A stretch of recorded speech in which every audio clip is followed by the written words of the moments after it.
fading skies. Tattered flags waving dreams in our eyes. The crowds roar like a storm on the wind. We're the underdogs fighting again.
Hey guys, good morning and welcome to a very special edition of the American Hotspur, the Hotspur Watchalong here on Stateside Footy, the first of the 2026 season.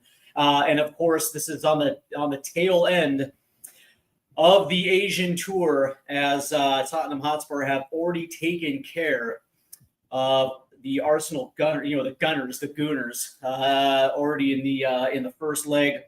And now, of course, today in just a few moments, in less than an hour now, they will be taking on Newcastle United. So there's a lot to get into before we actually get to the action on the pitch.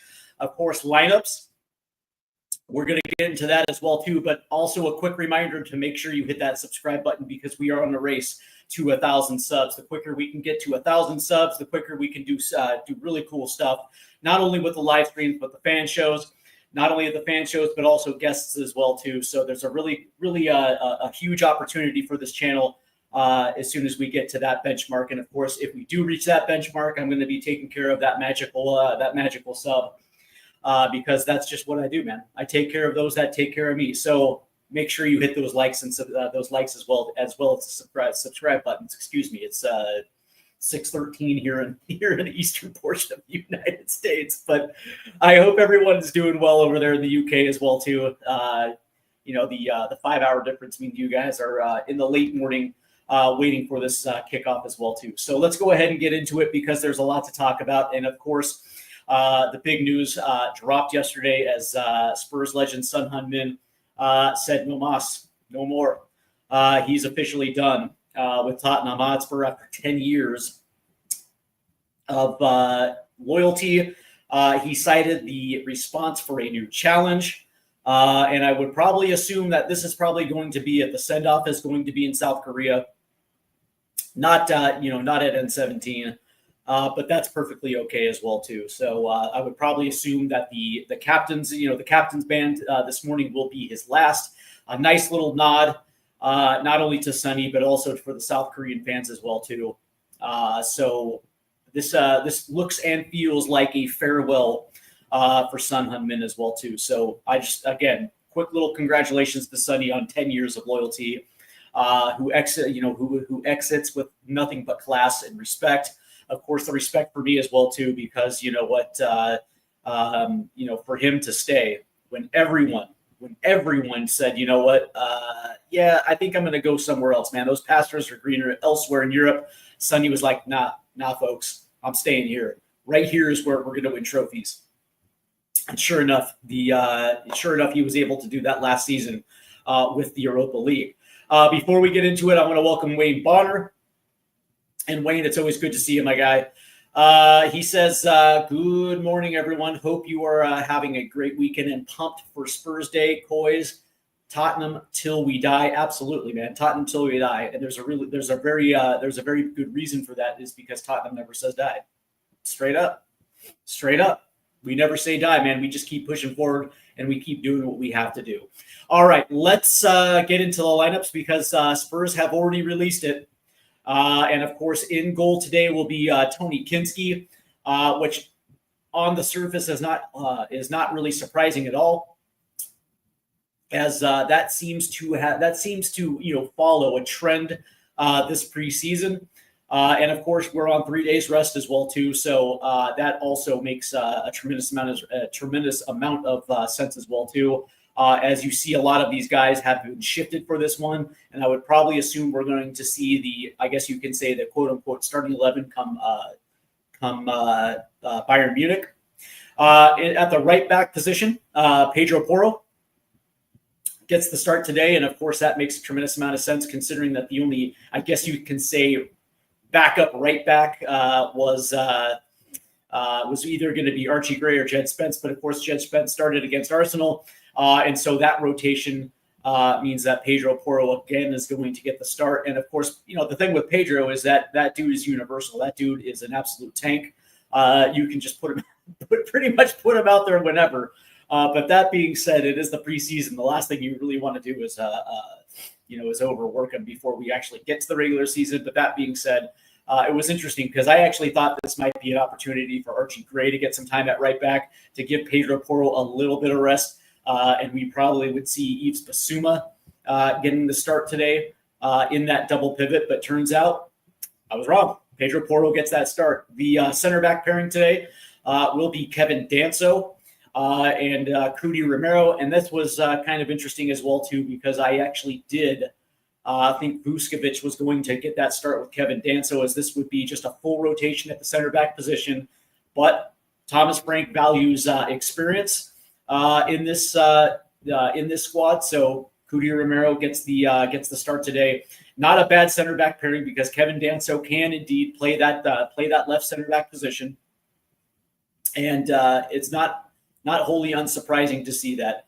And of course, Ben Davis will round out the left back position, and of course, Davis does have that in his locker, the ability to play that left back position. But that being said, this is not going to be a situation of where we saw Jed Spence play the left back position and also Destiny Udogie playing the left back position, where essentially they were used as wing backs. That is not going to fly today, simply because Ben Davis does not necessarily have that ability to get forward and push the pace up the left-hand side. So I would probably assume that you're going to see that on the right-hand side with Pedro Porro.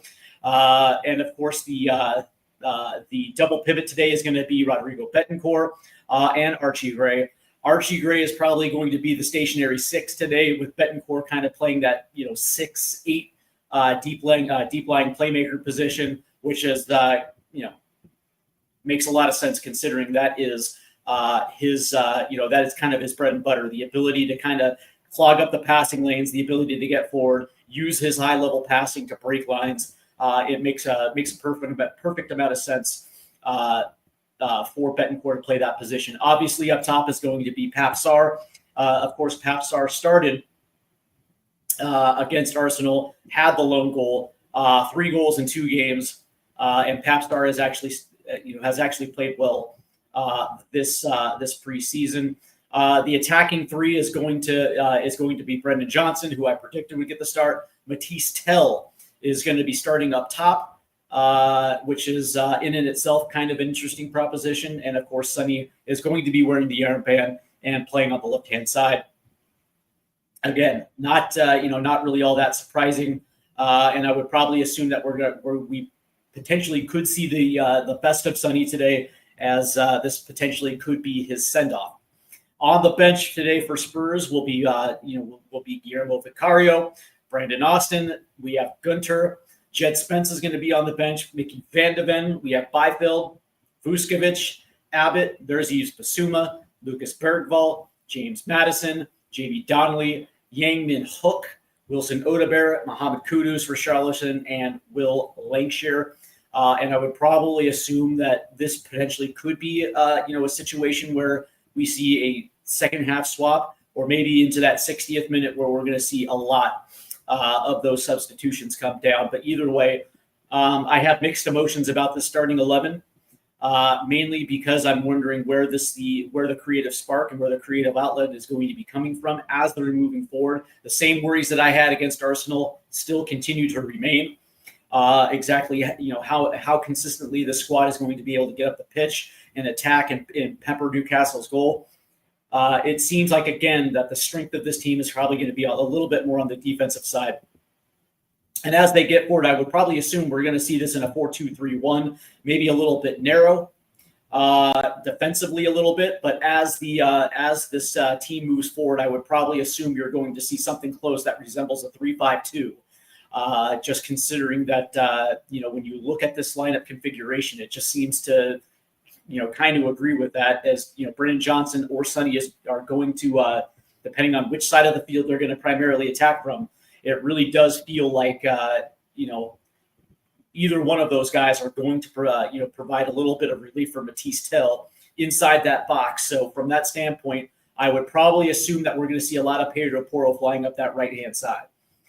For Newcastle United, they will line up with Pope, Trippier, there's Scar, Joe Linton, Anthony Gordon, Harvey Barnes. They have Target. They have Murphy. They have Dan Burn. Bruno Guimaraes is going to be wearing the captain's armband. And, of course, they're going to have Miley as well, too. On the bench will be Vlachodimos. We have Ruddy, Gillespie, Thompson, Hall. We have Lockles. There's Sandro Tonali. There's Kraft. There's Osula. And there's Anthony Alonga. There's Livramento. They have Ashby, Murphy, Harrison, Hernus, Neve, and then they have Sung Soo Park off the bench as well, too. And for the most part, Newcastle United, again, a strong side right there. And, of course, in the middle of the park, as soon as, they bring on a guy like Sandro Tonali, that's a good team. Now, of course, they're missing Alexander Isak, who is essentially training with his old club as the thing figures out. As he figures out his own personal situation, whether he's going to stay with Newcastle, whether he's going to move on, he is not going to be with the team at all. So from that stage, of course, from a personal standpoint, I wish Isak the best.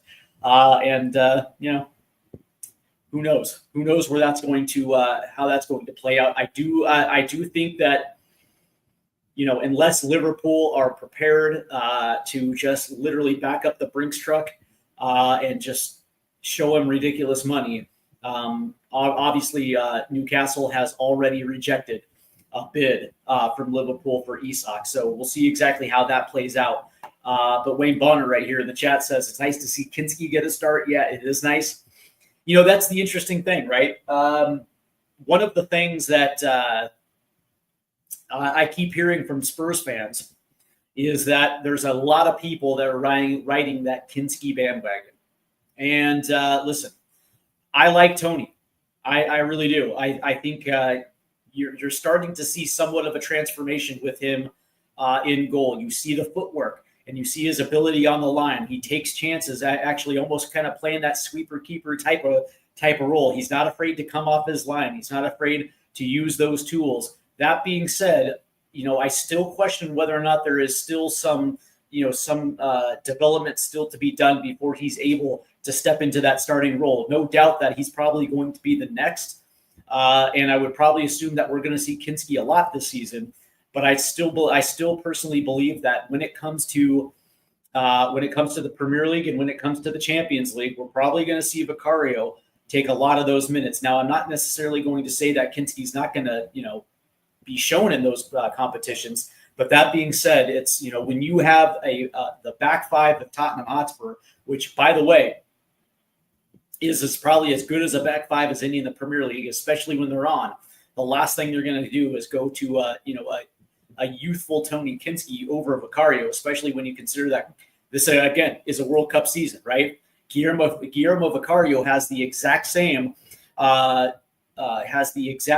focus as a guy like James Madison or a guy like Jed Spence, who are literally on the peripheral of their national teams, that not only do they want to make the World Cup squad, but they also want to start in the World Cup, right? So I would probably assume that Vicario is going to try to do whatever he can to make sure that he lands that spot, that number one spot for Italy. So I see this as a situation where until Kinski actually proves that he can be trusted over Vicario, you're going to see a lot of Vicario this season. But I do like him, though. I do like him, to be honest with you. We have Audio Artisan, who says, "Good morning, Steve." Good morning, myself, and come on, you Spurs as well, too. Wayne Bonner, he says, "I'm looking forward to seeing how Gray does against a strong Newcastle lineup." I do as well, too, right? Because Archie Gray is now going to be playing primarily in his natural position, which is the defensive midfield role.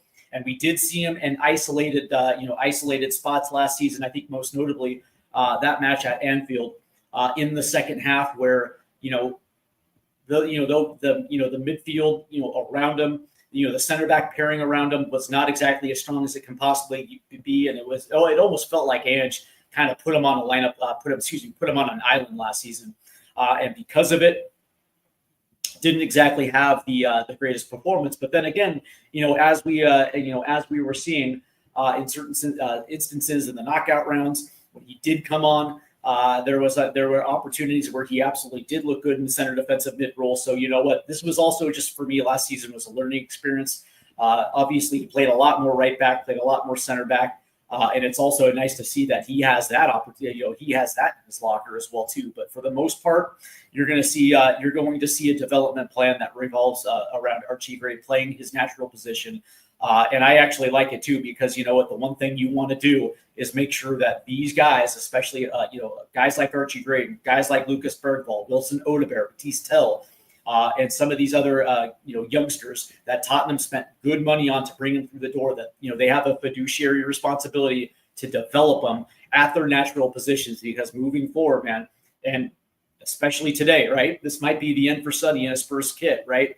So especially for Wilson Odobert and Baptiste Tell potentially on the left hand side, the rubber meets the road, so these guys have a massive responsibility moving forward if they don't improve that left-handed side, or the interesting thing, especially now with João Paulinho coming through the door, Archie Gray, to his credit, has a massive challenge in front of him, right? Because now all of a sudden you have two guys in Rodrigo Betancourt and João Paulinho that are ahead of him on the depth chart now. So Archie Gray, again, man, the rubber meets the road for Archie Gray as well too. And I actually think that Archie has the wherewithal, the tenacity, the intensity to potentially push those guys as well too this season. So we'll see. We'll see how it plays out.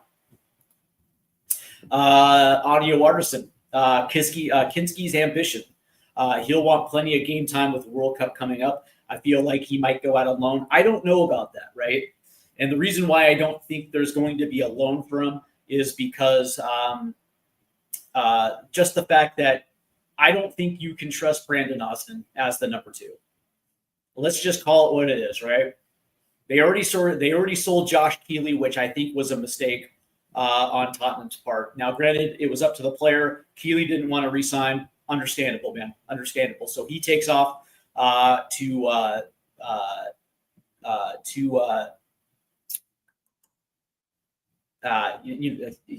takes off to League One. I for whatever reason, the team name is slipping my mind right now. But Keeley takes off, and now all of a sudden you're left with Vicario, Kinski, Brandon Austin, and there's another one as well too. Anyway, the problem with that is they just don't have suitable depth for the number 2. Thank you very much, Audio. He goes to Luke. Thank you very much. The team name was slipping me. But that being said, they just don't have depth. They don't have quality depth at the goalkeeper position. And we saw this last season.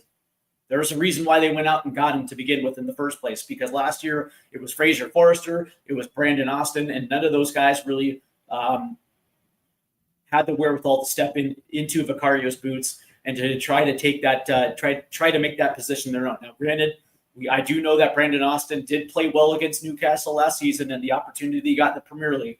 But let me ask you guys a question. Do you trust him?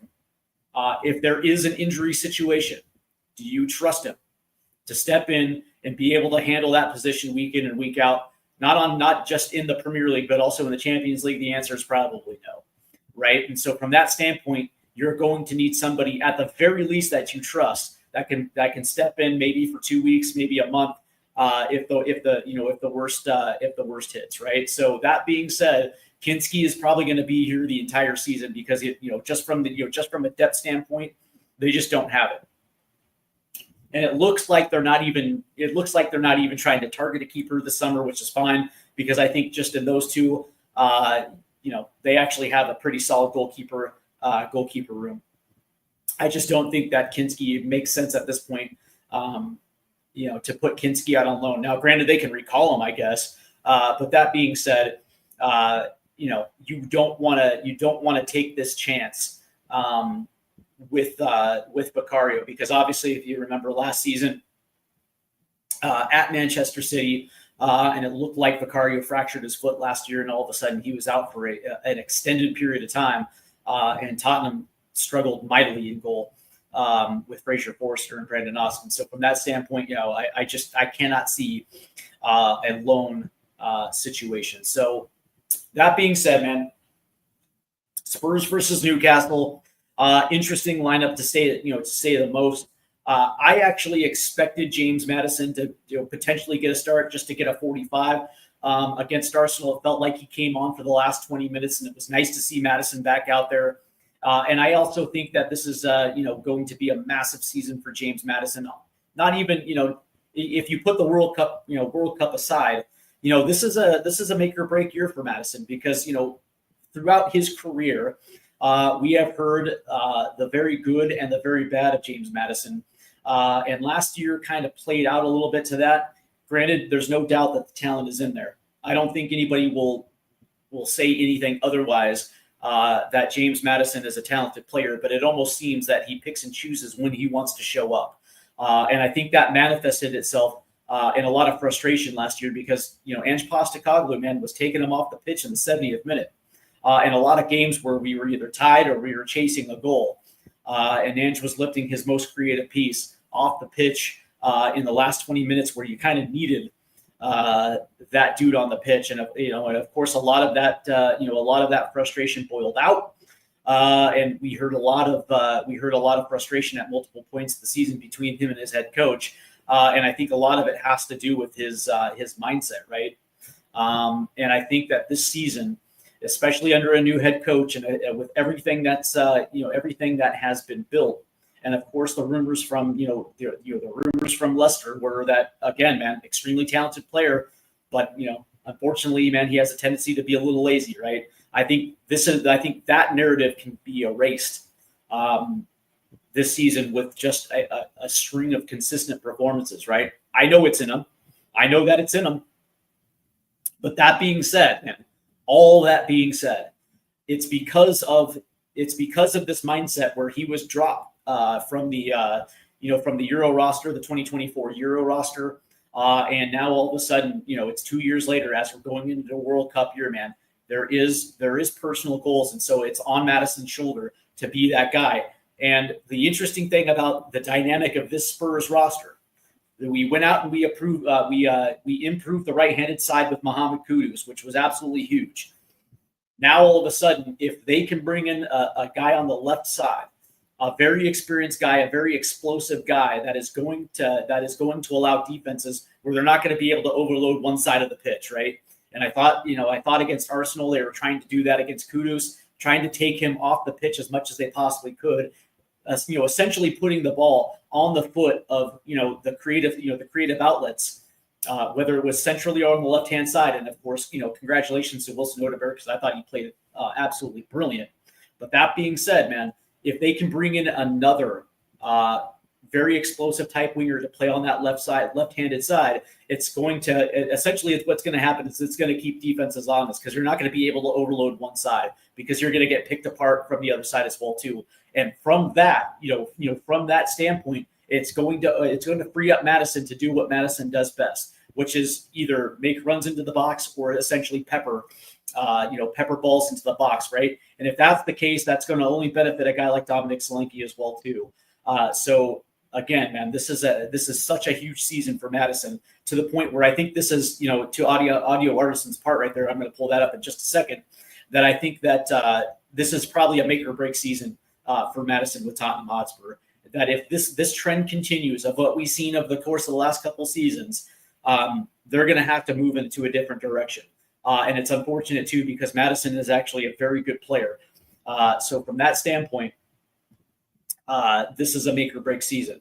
As Audio Artisan will go on to say, this is probably Madison's last chance to play in a major tournament for England. 100%. And we've heard from Thomas Tuchel on this, right?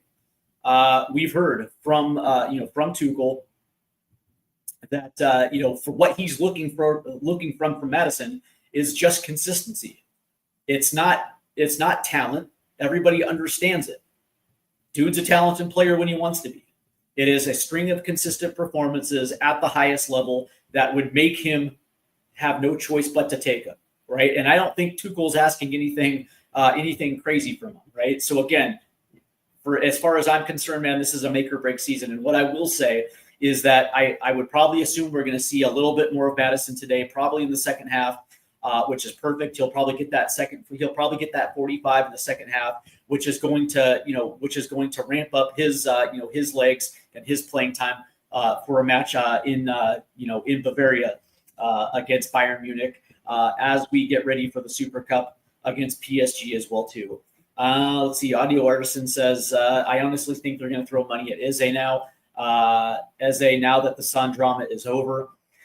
The interesting thing is, it's interesting, right? Because Eberechi Eze has said on numerous times that he is willing to allow his contract to run down.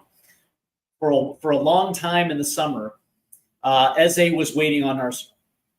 And the interesting thing is, the reason why he was waiting on Arsenal is because Arsenal was trying to lock down Victor Gyökeres, which they got done, right? And now we're starting to see that as soon as Gyökeres got done, I thought that maybe they would turn their attention to Eze. That necessarily hasn't happened. And from what I'm hearing,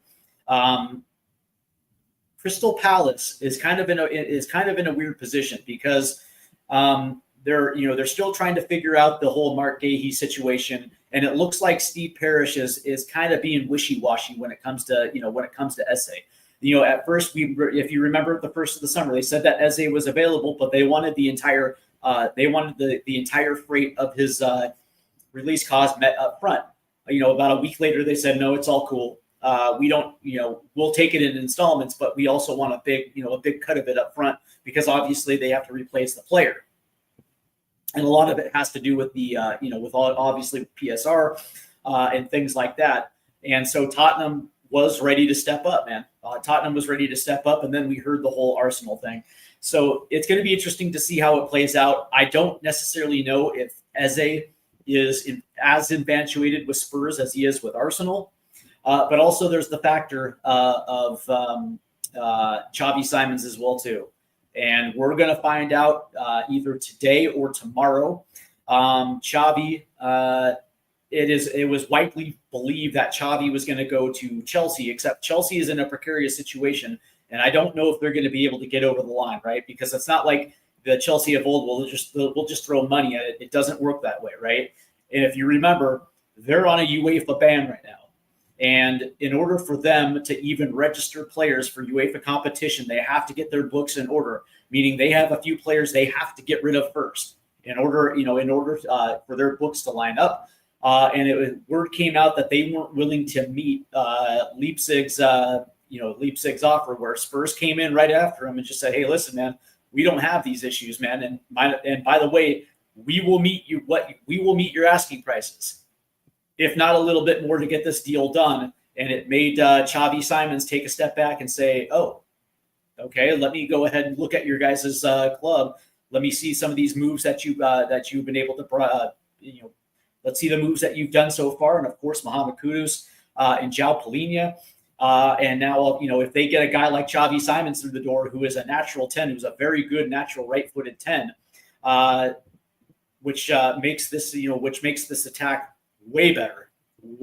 Having both Madison and a guy like Xavi Simons playing two high tens with Muhammad Kudus off the right, they can probably be in a situation where maybe they can go out and strengthen the left back position with a guy like Anthony Robinson if they want to use a left wing back type of player.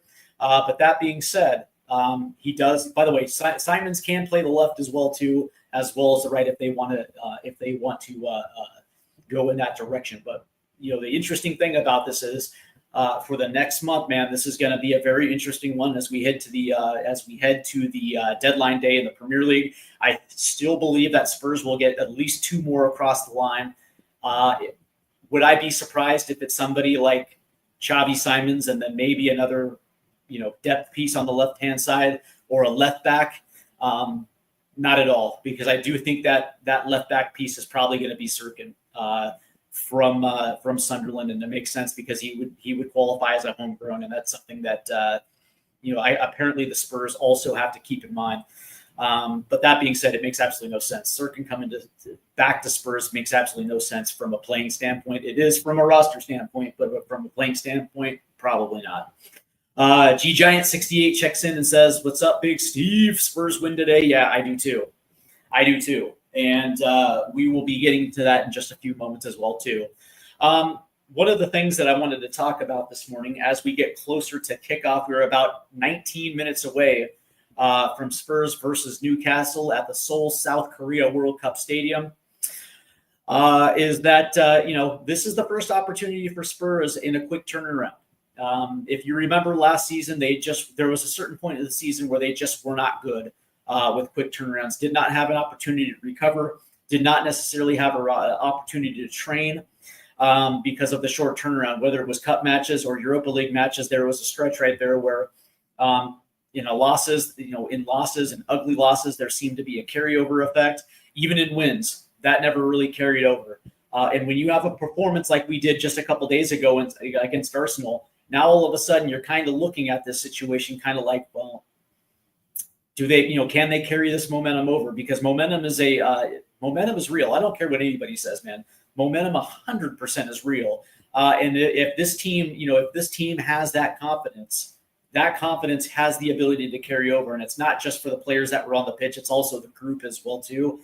And so for me, that is what that is something that I'm curious about, because this is again another good opportunity for this group to potentially put some distance behind them as they get ready for Bayern Munich and PSG, two teams that on paper should probably blow this team out of the water. But that being said, I think we all felt that Arsenal would probably do the exact same thing, and we ended up winning that one.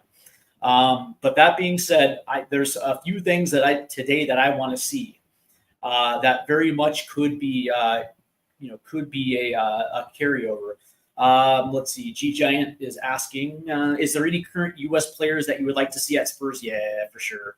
There's two that I would absolutely love. One of them is Anthony Robinson, the U.S. international from Fulham, left back, who currently I don't know how you guys feel about him. I think he's a top 3 left back in the league. Can play that left wing back position, gets up the pitch at an incredibly high rate, high motor, has the ability to, skin his defender 1v1, put balls into the box. And I think, for me personally, I think Anthony Robinson makes all the sense in the world, considering exactly where we stand at the left back position behind Destiny Udogie. Audio Artisan goes on to say that I would make Anthony Robinson captain. Yeah, I think I probably would too. The dude is unreal. And when you look at, how we can make this team even better, it's by having these type of players that come in and challenge for starting spots. From that standpoint, man, competition is better. And also the other guy that I would like is Christian Pulisic, formerly at Chelsea, formerly at Borussia Dortmund, who is now currently at AC Milan. The guy is a natural left winger that has been playing on the right side for AC Milan, but he also can play the 10 as well too. As there were very strong moments for the U.S. men's national team where he was actually playing at that position. So the dude has 3 different positions in his locker that he can play at a very high level. And considering that we absolutely need a left winger, I would absolutely welcome Christian Pulisic to Tottenham Hotspur. maybe I'm just a little biased. Maybe I'm just a little biased. But that being said, I think both Robinson and Pulisic would be excellent additions to this team. And of course, you probably have them for the next 4 years because they're smack dab right in the middle of their prime. But I digress. Outside of that, there's a lot of good prospects, but I don't necessarily see them, getting necessarily big time with Spurs. But that being said, those two guys are world-class players, and I think both of them would fit beautifully with Tottenham Hotspur. All right, so the things that I'm looking for today that have carryover effect is this defensive intensity. The interesting thing about Tottenham is that what stood out to me against Arsenal was the fact that this defense was compact, they were organized, but yet they were absolutely intensive. And I'll give you a good example because last year against Arsenal, in the couple times that we played them, I'll get to you in just a second, audio. Spurs conceded space. Outside of maybe a Dominic Solanke who was trying to do his best to try to press the ball, Spurs were more than content to allow Arsenal to essentially walk the ball up the pitch, get themselves into a position where they would pick apart our back line. And we saw that in the second leg at the Emirates. And it wasn't just Arsenal. They allowed teams like Liverpool, City, United, a lot of teams, they just allowed teams, to concede space and allow them to dictate the terms on, dictate the match on their own terms, right? Against Arsenal, that was not the case. Against Arsenal, just a few days ago, they were relentless, right? They were not allowing Arsenal the space. As a matter of fact, Arsenal, for a good chunk of that game, as we got into the second half there was a good chunk of that game. And even in those moments that were, Spurs were not making it easy. They were not conceding space. They essentially forced Arsenal to try to play that ball up the pitch. And it was a relentless press that was absolutely brilliant. Not only did they take away the center of the park for long stretches of time, they also took over the wings as well, too, as Arsenal was doing whatever they can to get the ball in the foot of Bukayo Saka. And, of course, Jed Spence absolutely locked down that left-hand side. And when they were trying to switch and when they were trying to catch Spurs flat-footed, trying to go off the left-hand side, Pedro Porro was there to lock that down as well, too. And it was something that I hadn't seen in a very long time from this group, right?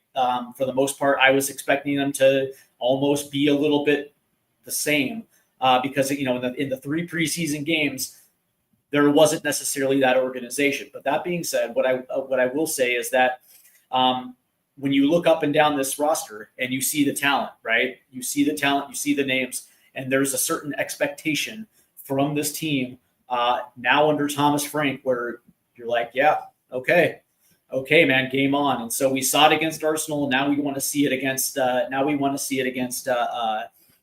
Newcastle, right? And I think the major points, because we're going to see a lot of this back three, and it's probably going to be Danso, Romero, and Davies that are probably going to hang back as Rodrigo Betancourt kind of flies a little bit up the pitch centrally. Archie Gray is probably going to be that guy that's going to sit in front of him.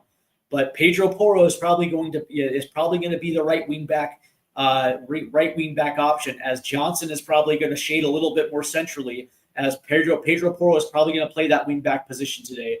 And so these back three right here, Danso, Romero, Davies, have a huge responsibility today. And the question is whether or not a guy like Ben Davis is going to be able to do that to perform today, because again.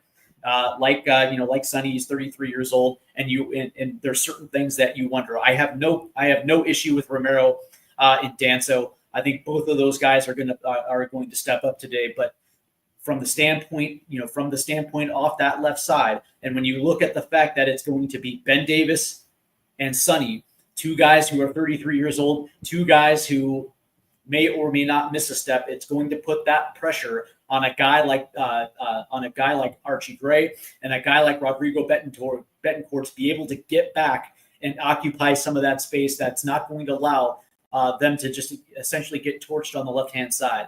The interesting thing in that first match is because you had Jed Spence back there, that was not going to relent space, right? So it's going to be interesting, right? Because I actually have a big I have a big sneaking suspicion that they're going to try to do the exact same thing Arsenal was by playing it down that right-hand side.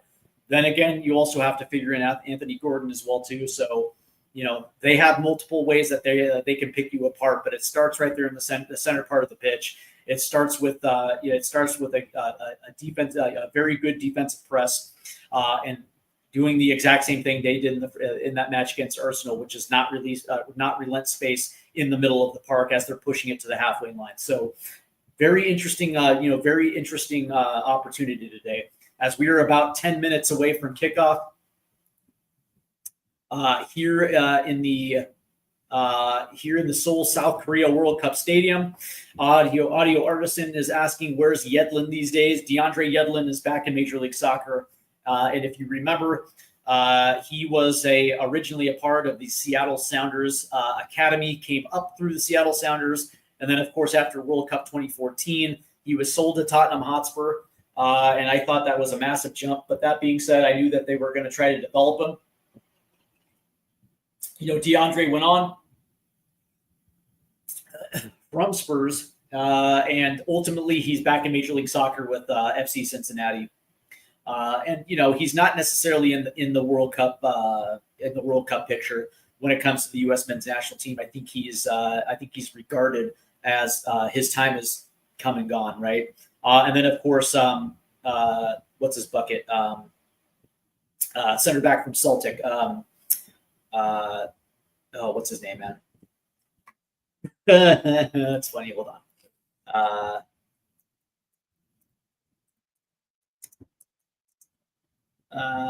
What's his name? Cameron Carter-Vickers. There we go. And I just had a little brain fart right there. Cameron Carter-Vickers. Yeah. He obviously is with Celtic as he decided to jump to a league that actually,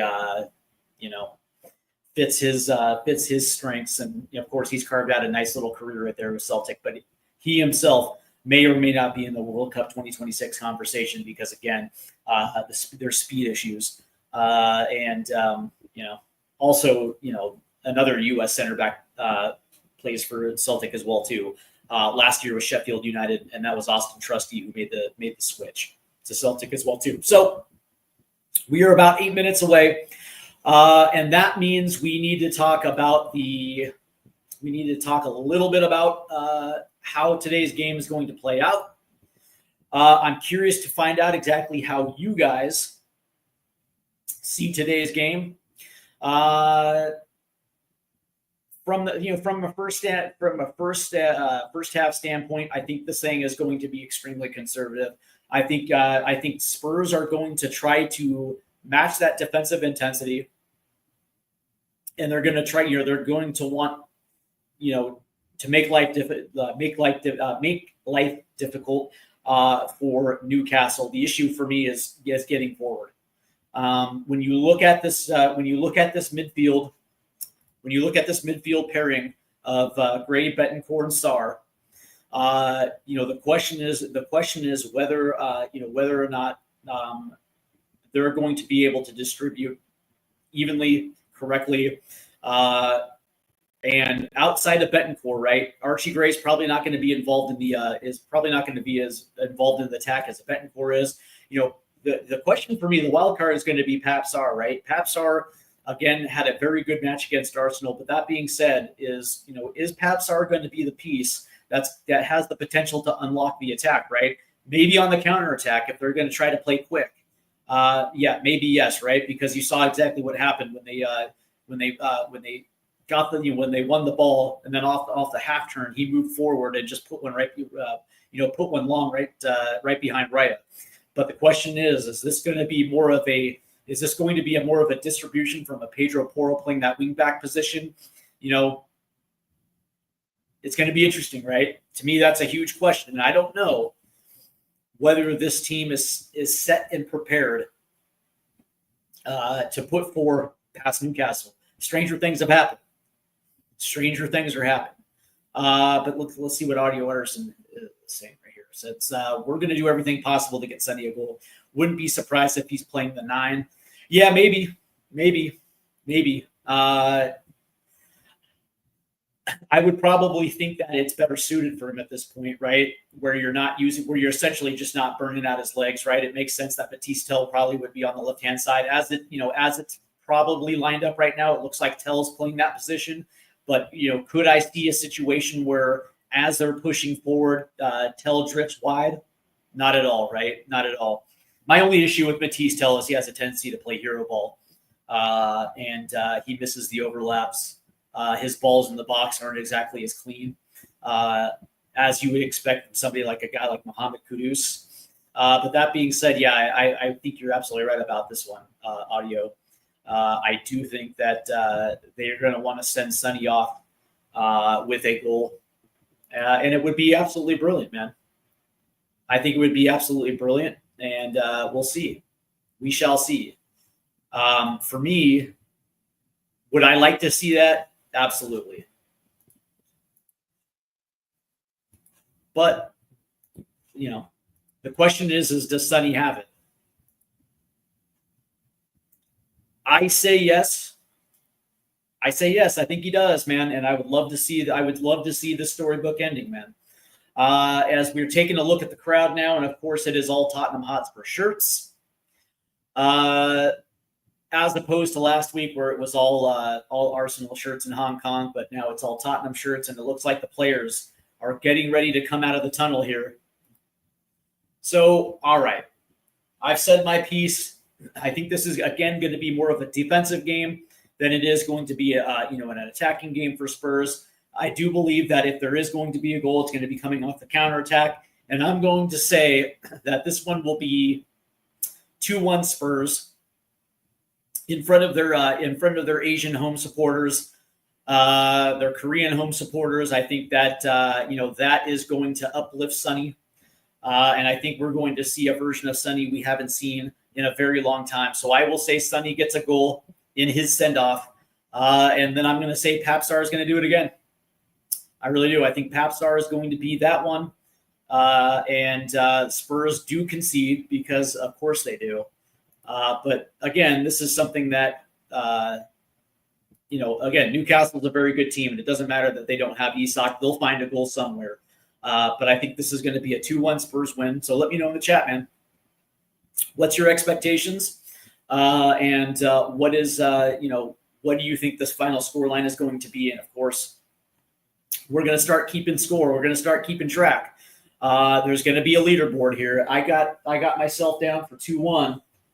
And let's just write this down. And Audio Artisan says 4-3. That's interesting. Okay. Away goals when we play them. Yeah. So let me know exactly what's going on as we're getting set for the start of the first Hotspur Watchalong of the 2025-2026 campaign. This will be the end of the Asian tour, as players are starting to come out now out of the tunnel. And we are in front of a packed house here in Seoul, South Korea. And there is the captain himself wearing the armband. And interesting expression on his face, man. It looks like Sonny is getting a little weepy, man. It looks like the emotions have started to catch up to him. Before we get into it, I do want to, I want to thank Sonny for an amazing 10 seasons with Tottenham Hotspur. He has laid the foundation for future legends as well, too. And I think when you look at his overall record, when it comes to goals and assists, his goal contributions across all campaigns, yes, Sonny is a legend. Yes, I do believe that he deserves a statue outside of the Hotspur Stadium. And I think really over the course of the last 25 years, there's been three names that stood out, and that is Gareth Bale, Harry Kane, and Son Heung-min. And I think Sonny really represented this club to the fullest extent. And of course, it's nothing but gratitude and it's nothing but respect, especially the way that he laid it down yesterday in his press conference. He was very gracious when it came to the club, but most importantly, the supporters. And I love seeing that. But what I like most about Sonny is the fact that he stayed, right? Much respect. Because, when it came to a guy like Gareth Bale, when Real Madrid came flashing the cash, right? It was understandable that he was going to leave, right? for greener pastures and an opportunity to win a lot of trophies. And same thing with Harry Kane, man. When Harry Kane just decided it was enough, and again, I don't blame him, right? Because when you look at that time frame, there was just a lot of instability. There was a lot of chaos coming from the from the sporting box all the way down to the to the manager's technical box. There was just nothing but instability, and of course, the more that happened, the more that we were farther away from a trophy. And he just wanted to see it. He just wanted to see one, right? And you can't necessarily blame him for taking Bayern Munich's money. But Sonny was the guy that said, no. Right? There is a mission here at Tottenham, and that is to win a trophy. That is to end the trophy drought, and that is to bring these fans what they rightly deserve, which is a piece of hardware. And there's nothing but respect from my end because Sonny did the hard thing. He was a man when it came to it, right? And that's what I respect. Well, that's what I respect the most, because I think we can all agree we have had times in our life that were essentially challenging on the professional side or even the private side, where even doing the right thing was a very hard move to do, but you understood it was the right thing. And that's the biggest thing that I have for Sonny, right? Audio Artisan goes on to say Sonny's been a diamond. Yeah, for sure. Under pressure, man. He came out glowing. And then Audio Artisan says, I'm so glad he's not leaving empty-handed. Me too. As soon as that trophy was lifted, the mission had been completed. So we are almost underway here. In Seoul, South Korea, there's Thomas Frank.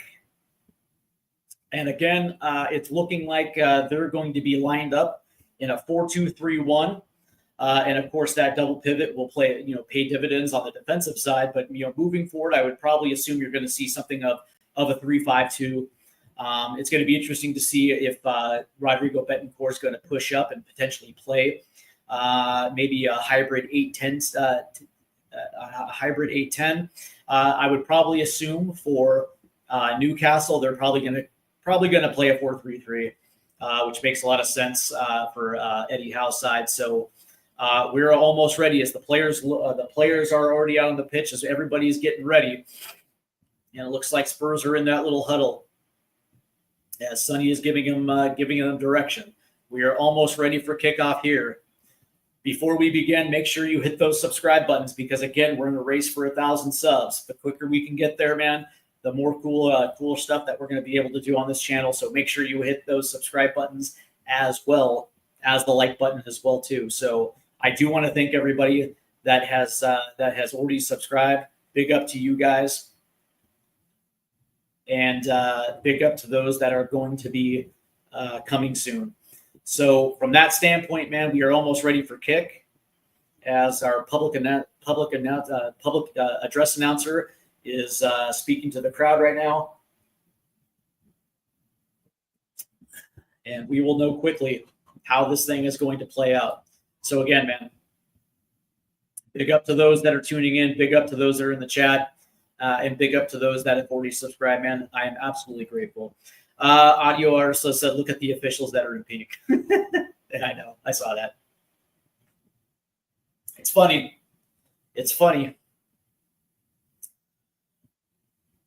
Yeah, I'm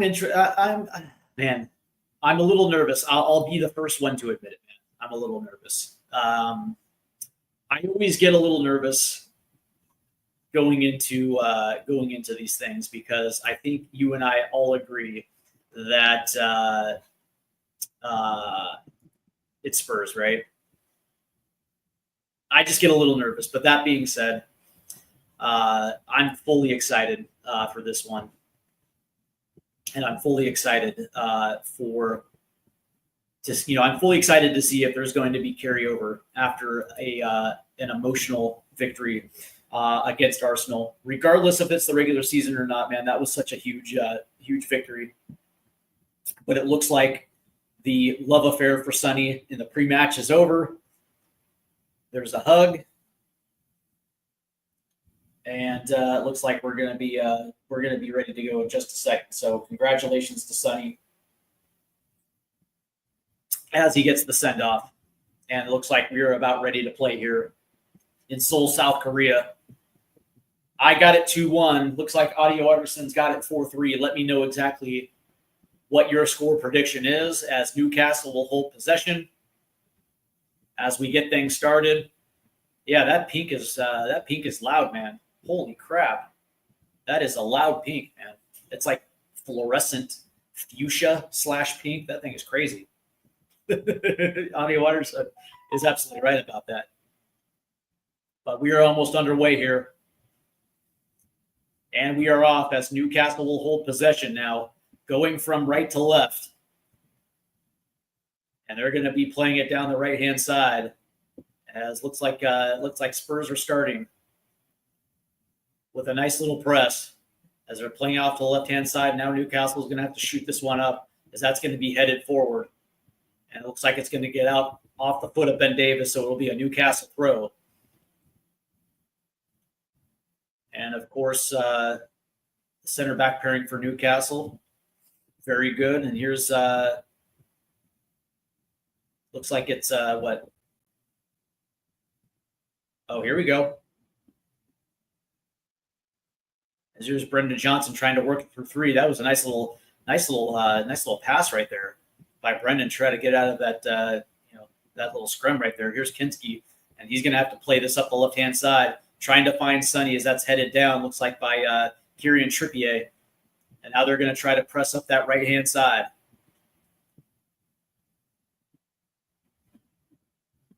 Oh, nice defense right there by Spurs. And it was Sonny that kind of dug it out. And now there's going to be a whistle right there. Looks like that was on Dan Burn right there. As Spurs now will restart, and it's going to go to Romero. And it's now Betancourt, who's trying to lead this build-up. But now it's Kevin Danso. He's walking it up the left-hand side, and now he'll find Betancourt now.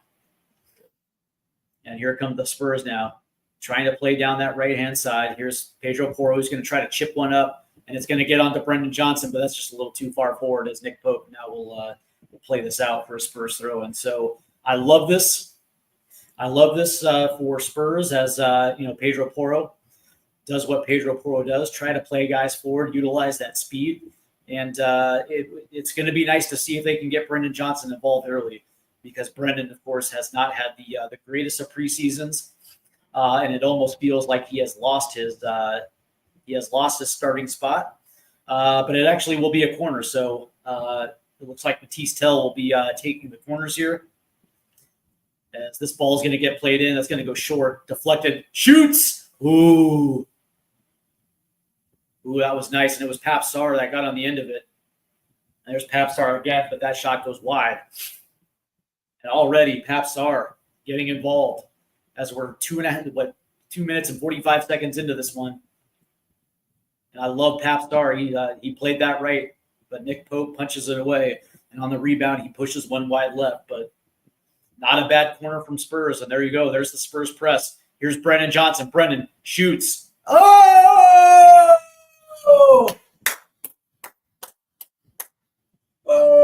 Brendan Johnson does the Sonny. 3 minutes in, Spurs have taken a 1-0 lead. Oh, and look at Sonny showing Brendan some love. Oh, good press right there by Spurs, getting the turnover high. Brendan Johnson just dribbles into the box and puts one past Nick Pope, and Spurs lead 1-0. Unbelievable turn of events here in Seoul, South Korea. As we watch this again, it was played forward, and it looked like it might have been Bruno, as that ball was tipped away right there by Kevin Danso, and it goes right to Brendan Johnson, who puts one on past Nick Pope, and it's 1-0 Spurs. Unbelievable turn of events here, 3 minutes in. Unbelievable. So it's 1-0 Spurs, and of course, my man doing it. Doing the box. You got to love it. A lot of respect, a lot of love for Sonny here. That was actually unbelievable, man. Kudos to Brendan Johnson. And all of a sudden, Spurs, man, the aggression, the press, And just that, that relentless pace moving forward, unbelievable. As we are about ready to restart here after the goal. Unbelievable, man.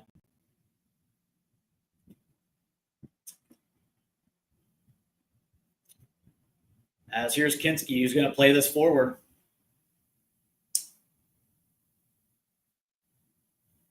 As that'll jump to the right side, played in, and Spurs will take this one again. As Batiste tries to lay it off for Sonny. As that ball ping-pongs, but it ends up back as Newcastle, as Nick Pope will play this one out now.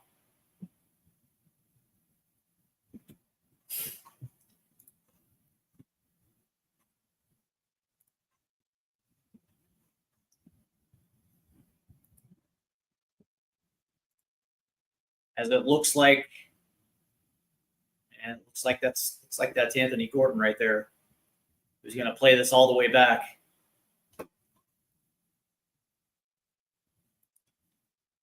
As it looks like target there is on the left-hand side. As that'll go back to Dan Byrne. Here's Scar.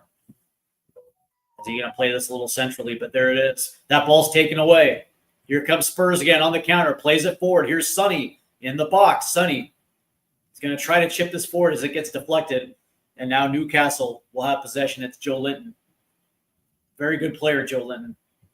And here's Target on the left-hand side now. So Spurs again showing the ability to create turnovers high.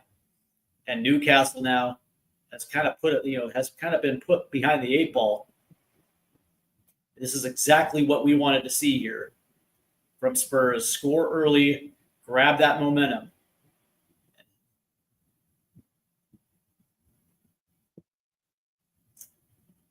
That ball's going to get deflected away. Here's Anthony Gordon.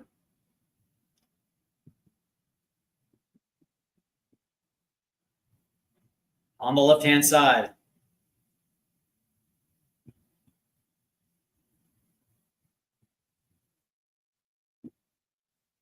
Now they'll play it deep. That ball's going to get deflected away by Pedro Porro and out for a throw-in for Newcastle. Good defense right there. And now they're going to try to push it up the right-hand side. That ball's going to get deflected, and it's Kevin Danso there to clear.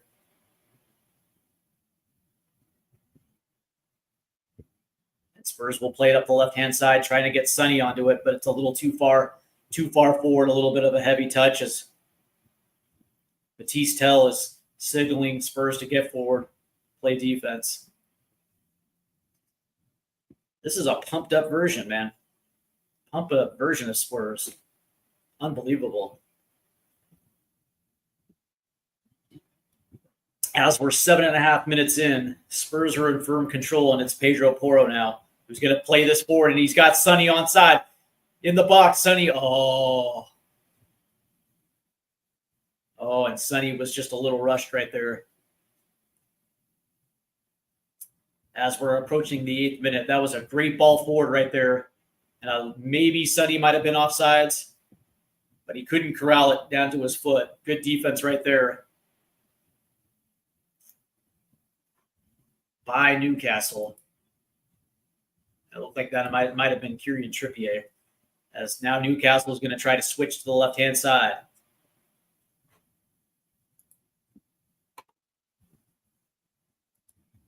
And it looks like it's Miley who's going to lay this one off. Now they'll go up to the right-hand side. I believe it's Murphy who's going to lay this one off. And Spurs are pushing the issue defensively. But Newcastle works it into the box, and now the Spurs will clear. As that ball goes all the way down to the halfway line, but here's Batiste putting the pressure. And now Newcastle has to reset. As that ball is going to go out to the right-hand side, played forward. It's going to be Murphy. That ball is going to go into the box. Nice play by Kinski. Does not allow it to get behind him. Well done by Kinski. And Spurs will have possession here. And it'll be Archie Gray. So far, Spurs back five has been decent, although Newcastle has tried to work it up that right-hand side quite a bit, trying to get them in 1v1 situations against Ben Davis. So they have been picking on Ben Davis early. Makes a lot of sense. And it's Pedro Porro. And now they're going to try to play one up to Brendan Johnson. Here's Johnson now in the box trying to keep that one, but it's going to be tipped away. Good defense by Newcastle. And look at Archie Gray. And Newcastle has no choice but try to get it out to the right-hand side. They do. And there's a whistle on Kevin Danso, as he looked like he was trying to harass Murphy right there.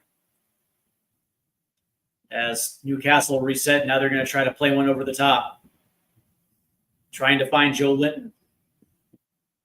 And it's Tony Kinski right there. Well done by Spurs defensively.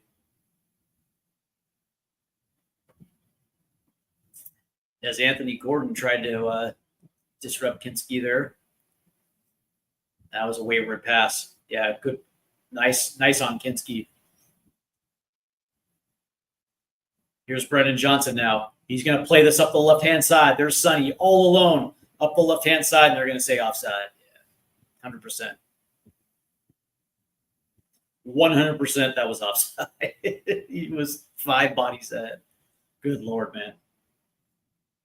I do want to thank everybody who's tuning in to this Hotspur Watchalong. We're 11 minutes into the first half. Spurs have already scored, and that happened 3 minutes in on a high turnover that led to a Brendan Johnson goal.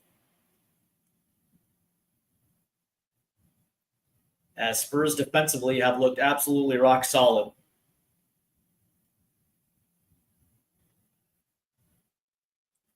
Their pressing has been clean.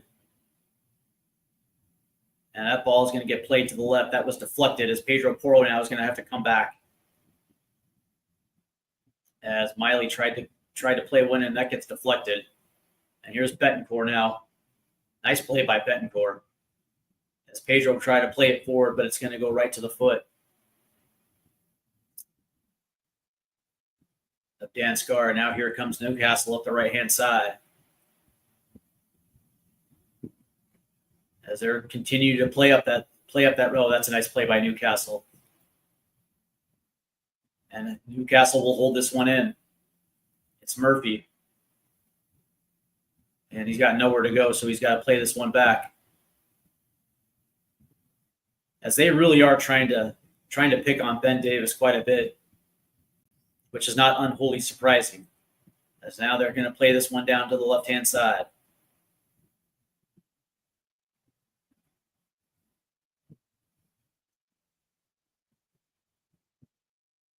As Newcastle now will try to go again down that right-hand side. It's Ben Davis 1v1. Of course, now Newcastle has to recycle here as they are holding in quite nicely. There's a ball that's chipped into the box, but deflected away by Pedro Porro.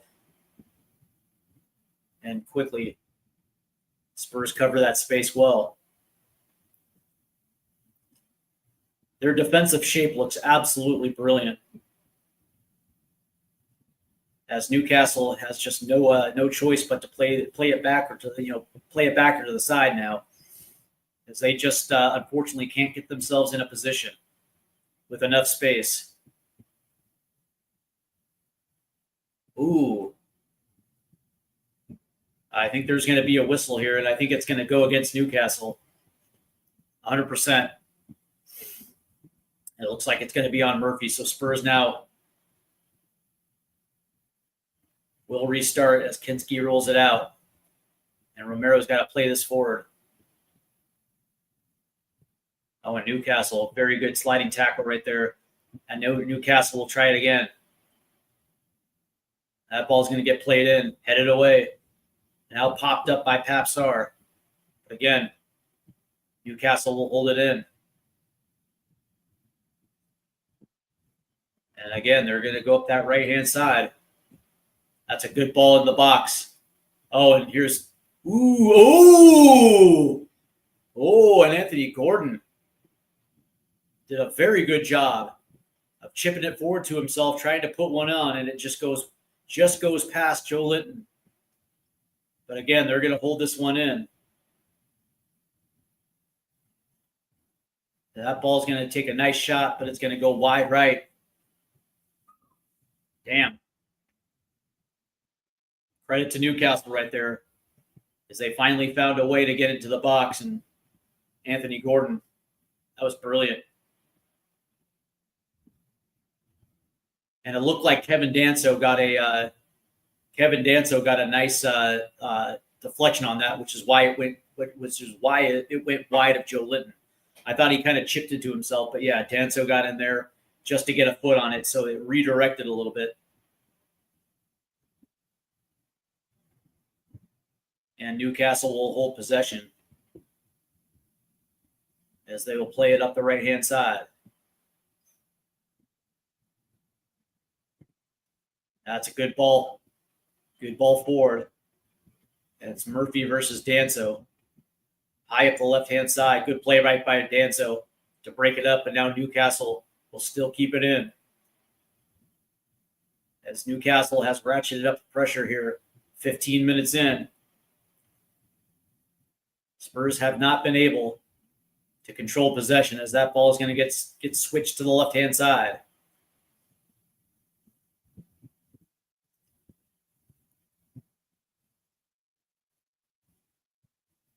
And now they'll try to reset up the right-hand side. Ball forward. Good movement. Archie Gray's going to have to come back. There's a shot. And it goes wide right. As Archie Gray tried to cover the space to get in front of Anthony Gordon. And now Newcastle has had two straight golden opportunities in the box.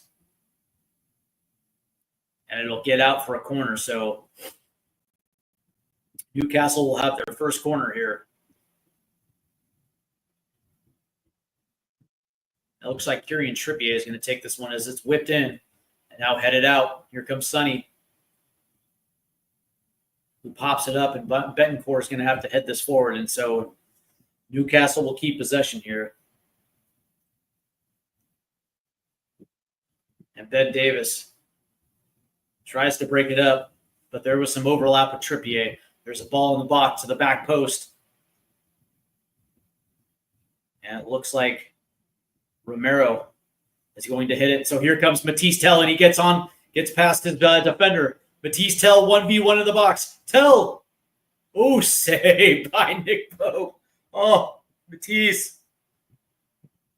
Look at the hustle, though. Oh, Matisse Tell beats his defender, goes 1v1 as he tried to do too much. Oh, you got to get that goal, bud. That was probably the best opportunity you're going to get. You got to bury those chances, as he was all alone.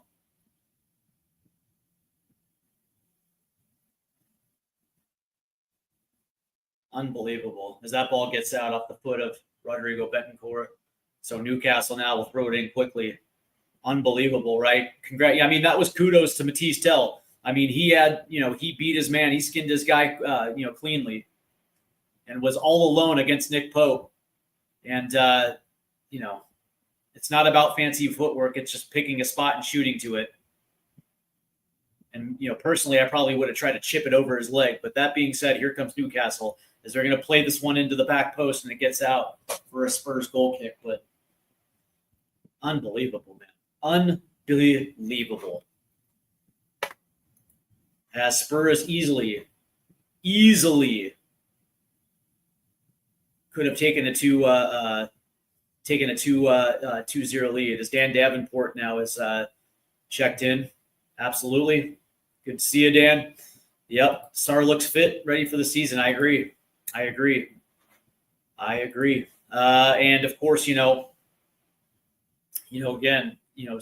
it's about taking your opportunities when they present themselves. And unfortunately, Matisse Tell was not able to bury that one. But here comes, oh, that's a good play against Joe Litton. Here, look at Matisse Tell. That ball is going to get poked out right there. I think that's going to be a Spurs throw-in. I'll give it to Matisse Tell, man. His hustle, his work rate's pretty good. But good Lord, man. When you get these opportunities, which is rare when you get them, you gotta finish your meal. That ball will get played into Sarr. And now it's played all the way back to Romero, and Spurs will reset. Not exactly the greatest touch right there by Romero, as Kinski has to go field it. As Kinski now will boot this up to the right side. Brennan Johnson tries to go up as the ball goes over and out for a Newcastle throw-in, and they're quick to get this one back in as it's played back to Nick Pope. And one wonders whether or not that opportunity is going to come back to bite Spurs in the ass, because quite frankly, it's very rare that you're going to get these opportunities where you're 1v1 against the keeper. Oh, look at Kevin Danso closing down space against Murphy. As we're 21 minutes in, Spurs lead 1-0.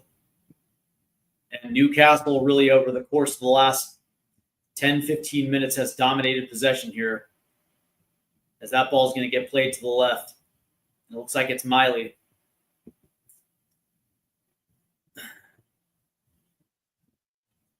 As they're going to have to play this one back.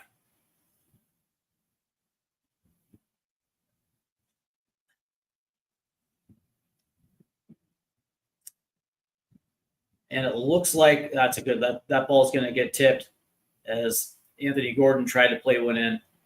As over the course of the last minutes, I would probably assume that touches in the box for Newcastle are probably up around 10, as they are working it in quite well. Here's Gordon again.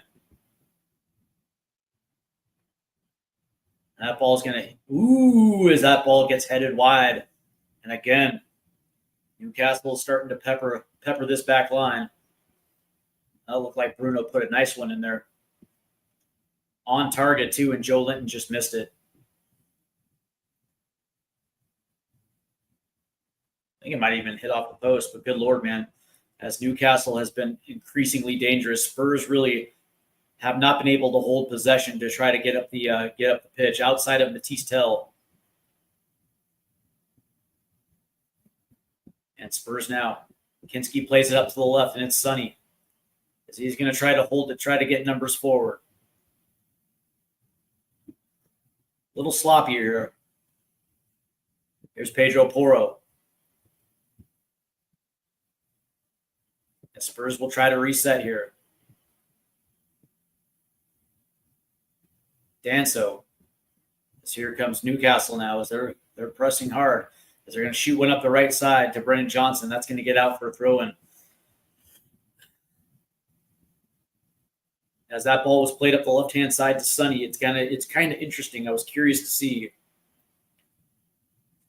if maybe Sonny would try to take this forward. Instead, he held it up. Not exactly the worst idea, but that being said, Spurs have yet to really hold possession in a meaningful way here in the first half. And it's Kevin Danso. And Danso's got to play it back to Kinski. As Newcastle has done a very good job of eating up space and not giving Spurs a lot of room to work with here. But here's Ben Davis now up the left-hand side as he pushes forward.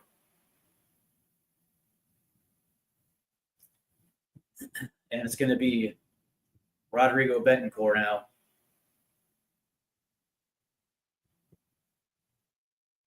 Here's Sonny. Nice chip forward. Here's Archie Gray. Pressing forward. Gray is going to hit it. Oh, and just a heavy touch right there by Sarr. And now he goes down.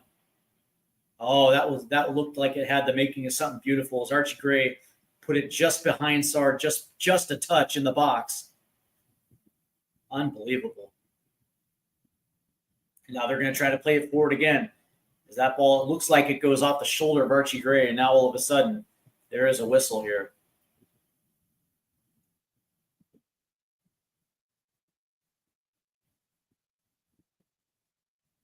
And Archie Gray now is holding the back of his head as we watch this again. Yeah, that came up, and he was absolutely headbutted right in the back right there by Kieran Trippier.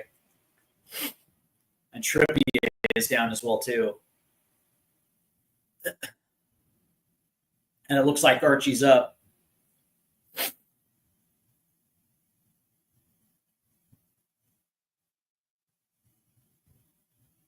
As Archie, as this team kind of moves forward, man, Archie Gray's kind of played a little higher, which was kind of a surprise. I thought that it would be Archie kind of sitting back as Betancourt was moving forward, but that's not necessarily the case so far here in the first half. And it looks like there's going to be a hydration break, and that'll be a couple minutes. But let's look at this. Let's look at this right here. As Audio Artisan says, yeah, Bruno G is a good player. Yeah. The thing about Bruno is that dude's consistent. Never gets never gets hurt. That dude is unbelievable. Also, he's probably one of their best players with the ball at his feet. We have and they're heavily targeting Davies. Yeah, they are, and it's not necessarily surprising. I mean, I would probably assume we're going to see that until they take Davis off the pitch. Yeah, 100%. 100%. Like you can appreciate the work rate, right, of Matisse Tell getting his defender and getting into a position where he's 1v1, but you got to finish, man. You got to finish. Let's see. Dan Davenport asks, which areas do you think we need strengthening between now and September 1st? The left wing, especially.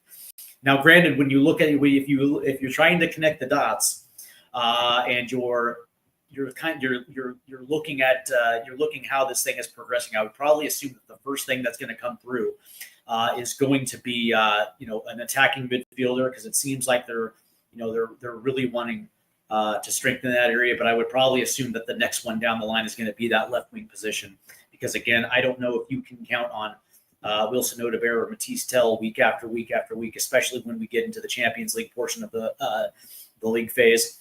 And of course, when we get into the heart of the Premier League schedule, you're going to need somebody that's going to have that experience. And I think that on that left-hand side needs unbelievable strengthening.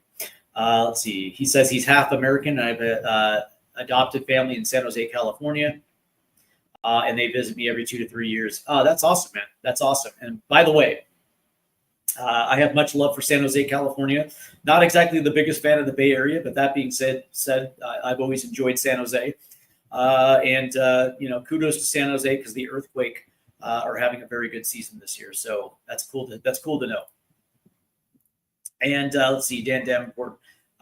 We now need a replacement for Sun. I hear Sun is going for 15 to LAFC. I've heard it even higher, but that's just me. But that being said, yeah, it does look like Sonny is headed to Major League Soccer, and I do agree we do need a left-wing replacement badly. But play has resumed here, and it looks like we're in the 25th minute, and it looks like there's a whistle right there, and it looks like it might be on Archie Gray. Spurs currently cling to a 1-0 lead, but for the most part here in the first half, it has been all Newcastle. And when it comes to possession, when it comes to chances, they have done a very good job of peppering the box for Spurs. Here comes Archie Gray now, as he's going to try to pull forward. And now it's Brendan Johnson down the right-hand side. Let's see what Brendan's going to do. He does nice ball in the box. It's Archie Gray. Nice movement by Archie. Plays it in. Here's Sonny now on the left-hand side of the box, 1v1. Plays it forward. Here's Sarr. Ooh. As Pap Sarr tried to play it forward. That's going to get deflected out for a corner. So here's another opportunity for Spurs, their second corner of the first half. Good ball movement right here by Spurs. As it starts with Archie Gray, man. And that was a nice little give and go between Brendan Johnson and Archie Gray. And he found himself alone for a minute. Picks out Ben Davis. And Davis played it over to Son. As that ball's going to get whipped in. That's going to get headed back. And it looks like it'll drop for Newcastle. Looks like, look at Brendan Johnson. That's going to go off a Newcastle. And it's going to be a Spurs throw in here. Good hustle by Brendan Johnson. It's actually brilliant to see Brendan Johnson responding, understanding that Mohamed Kudus is probably going to be carrying the bulk of the weight on that right side, and Brendan Johnson, when he gets his opportunity, man, he has a lot to prove, man. He has a lot to show. And so far, man, the hustle, the work rate, and of course the goal. That's exactly what you want to see Brendan Johnson do. You know, I know a lot of Spurs fans have ridden Brendan Johnson pretty hard. But that being said, man, when you see these type of performances, man, that's a good problem to have. That ball's going to get played forward. Oh, yeah, that's going to be a free kick right there, right outside the box of Newcastle. And it looks like Kieran Trippier absolutely manhandled Sonny right there as he had the inside portion. And Kieran Trippier had no choice but to wrestle him to the ground. That's actually going to be a yellow card right there as he was draped all over Sonny. And of course, by the way, these are the type of fouls that you actually have to commit, unfortunately, right? So as Trippier is going to end up with the yellow card here. So this is a brilliant opportunity for Spurs here. And it'll be Pedro Porro.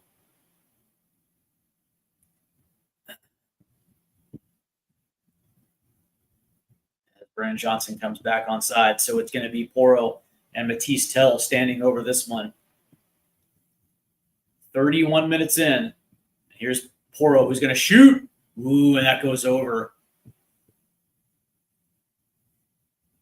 That was an absolute cracker, just a little bit over the crossbar. As we see this one again, on target. Oh, and I think it might have been tipped by Pope. As we watch this again. Yeah, it goes off his fingers. I think this is going to be a Spurs corner here.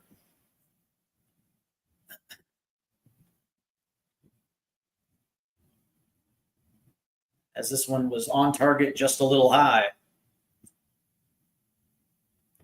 As Matisse Tell will be taking this corner here.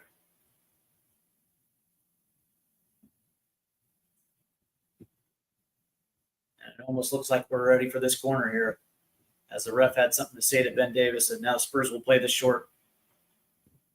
Here's Tell, plays it in, back post, headed away. And that's going to get out, I believe, again.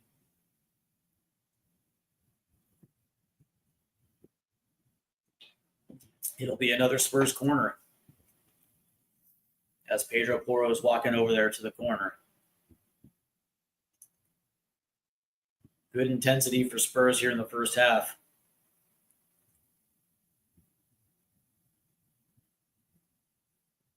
Here's Porro. That ball's whipped in. Good ball. Headed out. Kept in by Tell.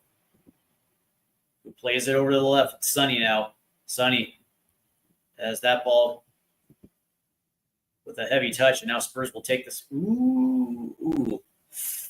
It looked like Spurs were going to keep it in right here, but now Newcastle is under the pressure a little bit.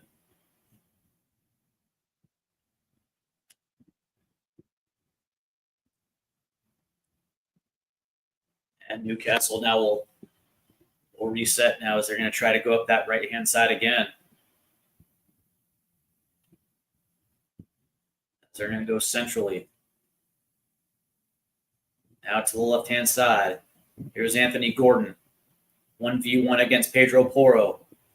Nice defense right there by Porro, as that'll go out for a Newcastle corner.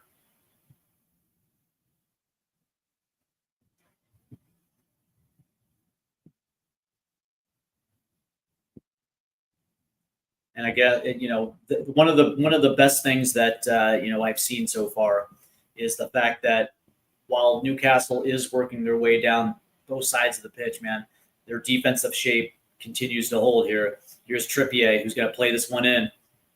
And that's going to get headed out. And it's Bruno who's going to play this one automatically back into the back post. There's nobody there, as Pedro Porro will let this one go out for a Spurs goal kick. Good defense right there by the Spurs again. Whether it's free kicks, corner kicks, any set pieces, defensively speaking, they are holding their shape quite well. Granted, they are picking on Ben Davis quite a bit, as that ball is going to get played back in by Newcastle. And it's going to be Miley against Pedro Porro. Here's Gordon, tipped away. And Pedro has no choice but to play this one forward, and it's going to be Sonny onside, down the left-hand side. Here comes Sonny into the box. Sonny cuts, shoots, deflected, but he was able to keep his own rebound here. And now here's Betancourt. Here's Pedro Porro. As Spurs reset here, it's Ben Davis. Now again to Sonny on the left-hand side. Here comes Sonny, 1v2, played in. Here's Archie Gray. That's going to get deflected out. Spurs will have another corner. Look at Archie.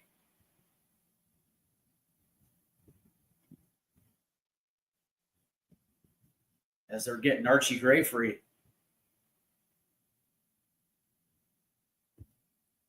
That was a nice ball forward. As that was actually good defense right there by Scar. But Archie Gray, man, talk about big surprises, because I would assume that was going to be Betancourt, but it's Archie Gray. That ball's played sharp, and that's going to be tipped up and out for a goal kick for Newcastle. As the half star right there got his head on it, but it is what it is. So here comes the reset, and Newcastle again will try to act quickly. Spurs' reaction has been good.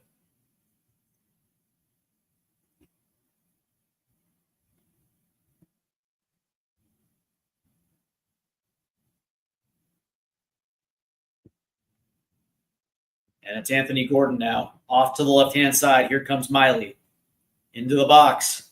1v1 against Pedro. Ooh, and it's a goal. And Newcastle finally strikes. Great play right there. That was a beautiful goal as it gets past Kinski. As Newcastle finally gets rewarded right there. Late in the first half as they pressed forward. Unbelievable as well, too, as that ball gets played to Anthony Gordon,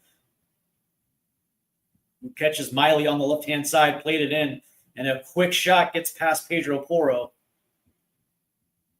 And Kinski didn't have the kind of reaction we'd like to see right there as that bounces off the post and in. As it was actually Harvey Barnes. Great goal right there by Newcastle, and now all of a sudden we're knotted at one right there. Good goal right there by Harvey Barnes in the 38th minute, and now all of a sudden this this match is now tied at 1.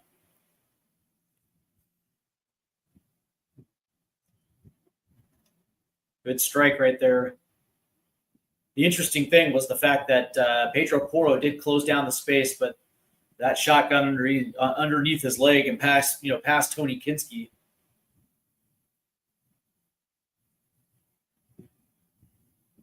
Ooh. And there's a whistle right there against Joe Linton. As Rodrigo Betancourt gives him a little shove, and now Newcastle again will try to start quickly.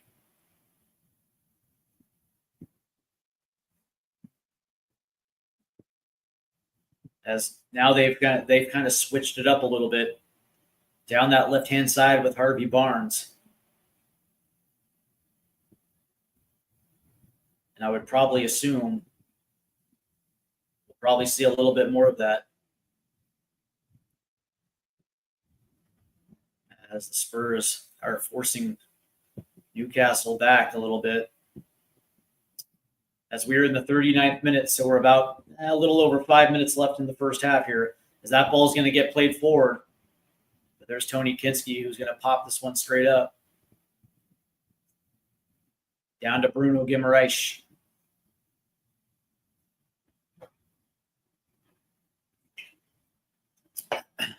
As that ball's going to get played forward.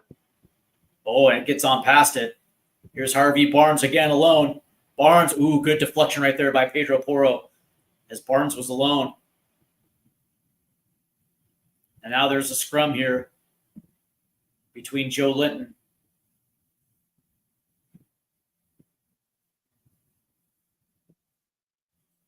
and Cudi Romero.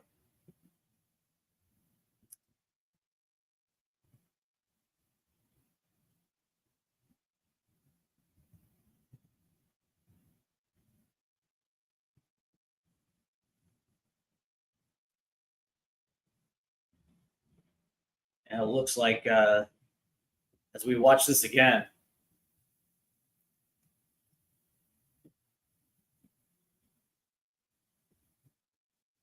oh,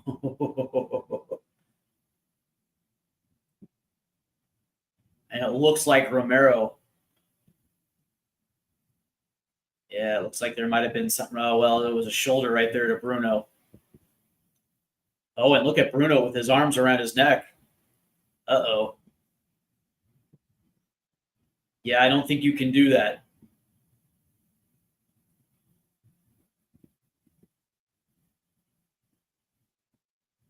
As play resets, that's interesting that they're not going to take a look at that one. You can't put your hands around a player's neck, man. Not in retaliation, as that ball is going to get deflected up and out. Here's Sonny. And it's going to be Bentancur. Now Pedro Porro. That ball's going to get played forward. Tried to head it back in by Newcastle. It's Pap Sarr. But now all of a sudden, here comes Harvey Barnes. Now it's Anthony Gordon. They'll have to play this one back. So they're trying to play the 1-2s on the left-hand side. As that ball's going to go all the way to the right here. As again, Newcastle's holding possession deep. And it's Harvey Barnes. That ball's going to get popped up and all the way through the box. Closing this one down. Yeah. Oh, that looked like apparently that went out, but they're saying play is going to resume. Unbelievable. That ball looked like it got out. So now again, they're going to go to the right-hand side, chip forward. Kept in by Newcastle. Here's Barnes in the box. That ball is going to go over the wide right and over the crossbar right here.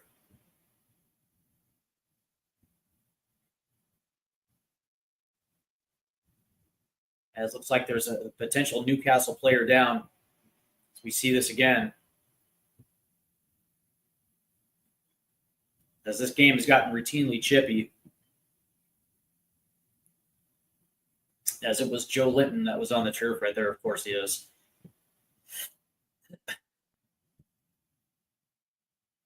As it'll be a goal kick for Spurs here. We're in the 43rd minute now. As Kinski will play this forward. And it's central to Tell. Nice play right there by Archie Gray. And Gray will play it up to the left. It's Sonny now. Racing into the box. Sonny cuts. And it's Gray who's going to put one in. Headed forward. Kept in by Pedro Porro. Now it's Brennan Johnson. Here's Porro on the right-hand side. Pedro. And he puts one wide.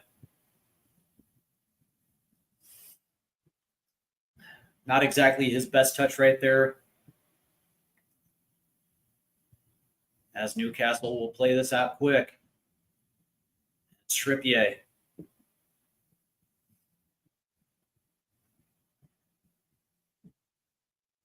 Here comes Joe Linton, who makes the turn, plays it forward. And now it's Harvey Barnes on the left-hand side as Anthony Gordon is streaking up. Anthony Gordon's such a good player. as Newcastle again will hold possession in Spurs territory. There is the switch to the right-hand side.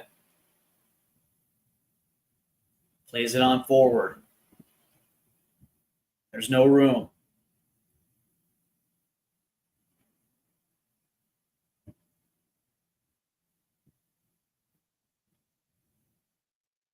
And now Newcastle resets. That ball's going to get in. Now here's Bruno. Here's Bruno G. Tipped away. Shoots. Deflected all the way to the left-hand side. And it's Harvey Barnes who keeps it in. Good ball control right here by Newcastle. That ball's going to get played in. And way, way, way over the head of Bruno on the other side. So that will get out for a Spurs goal kick as we reach the 45th minute.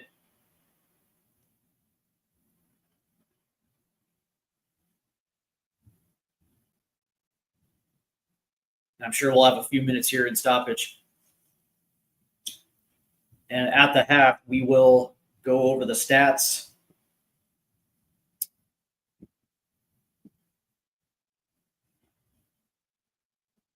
As there's the reset, as that ball will get tipped out. I think it's going to be another goal kick, and it will be. Good pressure right there by Harvey Barnes. I'm not going to sit here and say that Spurs have kind of succumbed to the pressure, but definitely you can see that Newcastle has kind of turned the screw a little bit. 3 minutes of stoppage time here in the first half. If Spurs have had their opportunities, they just haven't necessarily taken them.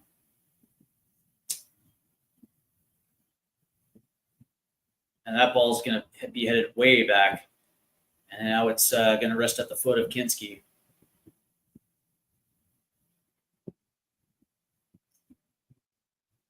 As we're approaching minute 47 here, here's Kinski. And it's Ben Davis as that ball gets deflected out for a Spurs throw-in. So nice little movement right there by Kieran Trippier.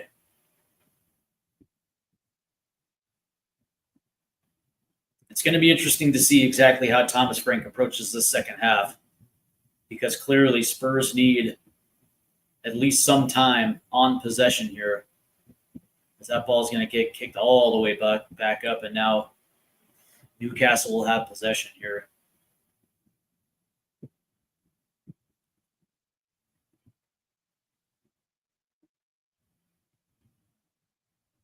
They're going to try to play this one forward. It looks like it's Bruno G who chips it forward.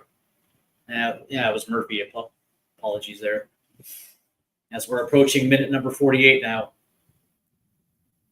And it's Kinski who's got to play this forward. As Brennan Johnson, of course, mistimes it. And here's Pedro Porro, who's got to play it off to Kinski now. As we're approaching the 48th minute and the end of the first half.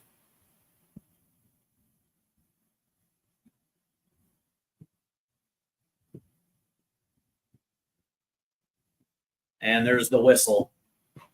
As the first half has come to an end here. Oh. All right. As it's 1-1, and I got to be honest with you, there were times there in that first half that Spurs had their moment, but couldn't cash in. And for a good stretch of that first half, man, Newcastle was absolutely brilliant brilliant in their possession. They were doing all the things right to keep that ball in. But at the end of the first half, man, it sits 1-1. So we're going to get into the stats in just 1 second. As Dan Davenport here says, I only look at 49ers results on the BBC Sports website. San Francisco.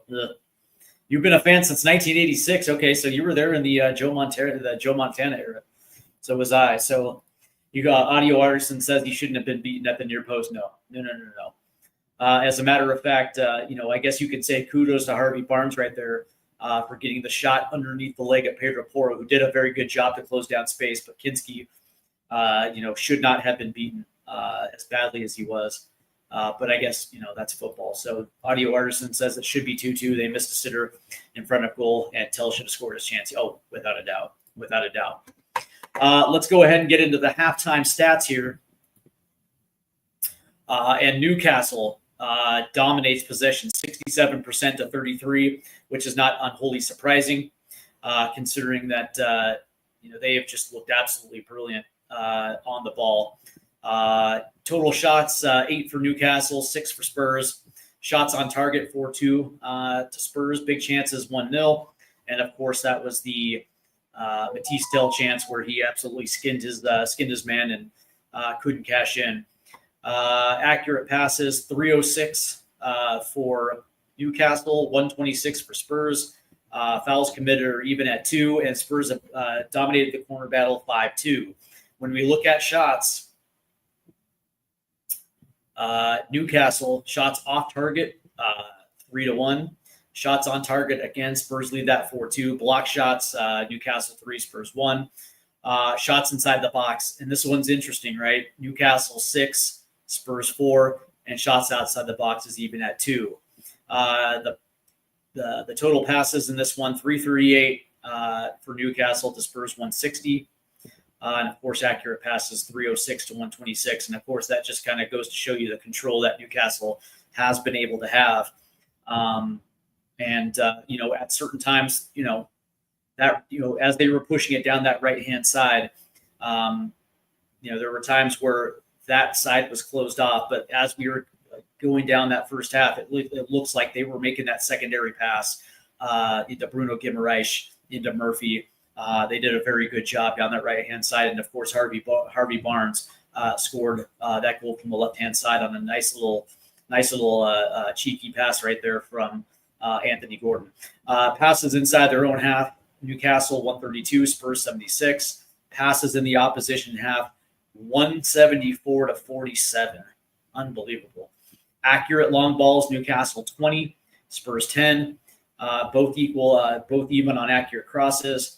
Touches inside the opposite box. Now, this one's kind of interesting because Spurs have 19 touches to Newcastle 16, which is actually quite surprising. So it does look like that when Spurs get down there, they are able to find some numbers in the box.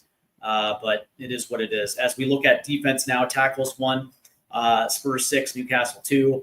Interceptions 5-4 to Spurs. Blocks 3-1 to Spurs. Clearances 9-7. And keeper saves, Newcastle 3, Spurs 1. Duels on the defensive side, Newcastle 17, Spurs 14. Ground duels, Spurs 12, Newcastle 7. Aerial duels 10-2, and successful dribbles, obviously, is even at 1. As we look at the first half ratings, Brendan Johnson leads it for Spurs at 7.6. And Harvey Barnes is also equal at 7.6, followed by Kevin Danso at 7.5 and Anthony Gordon 7.2. But there's Bruno Guimaraes as well too. So, and then if you go down the list, there's Archie Gray at 6.8. So I will say that on the one side here, I will say that in a vacuum, it looks like when Spurs do get forward, they've done a good job to try to work into the box. The one thing that they just don't have is that final pass, that unlocking, the key that unlocks the attack. They have done a very good job to try to work it deep. I've been very impressed with Archie Gray and his movement. It seems like he's pretty much everywhere, and that was actually a pleasant surprise to see, because I actually thought that would probably be Bentancur, not Gray. So that was actually nice to see. I think Sonny,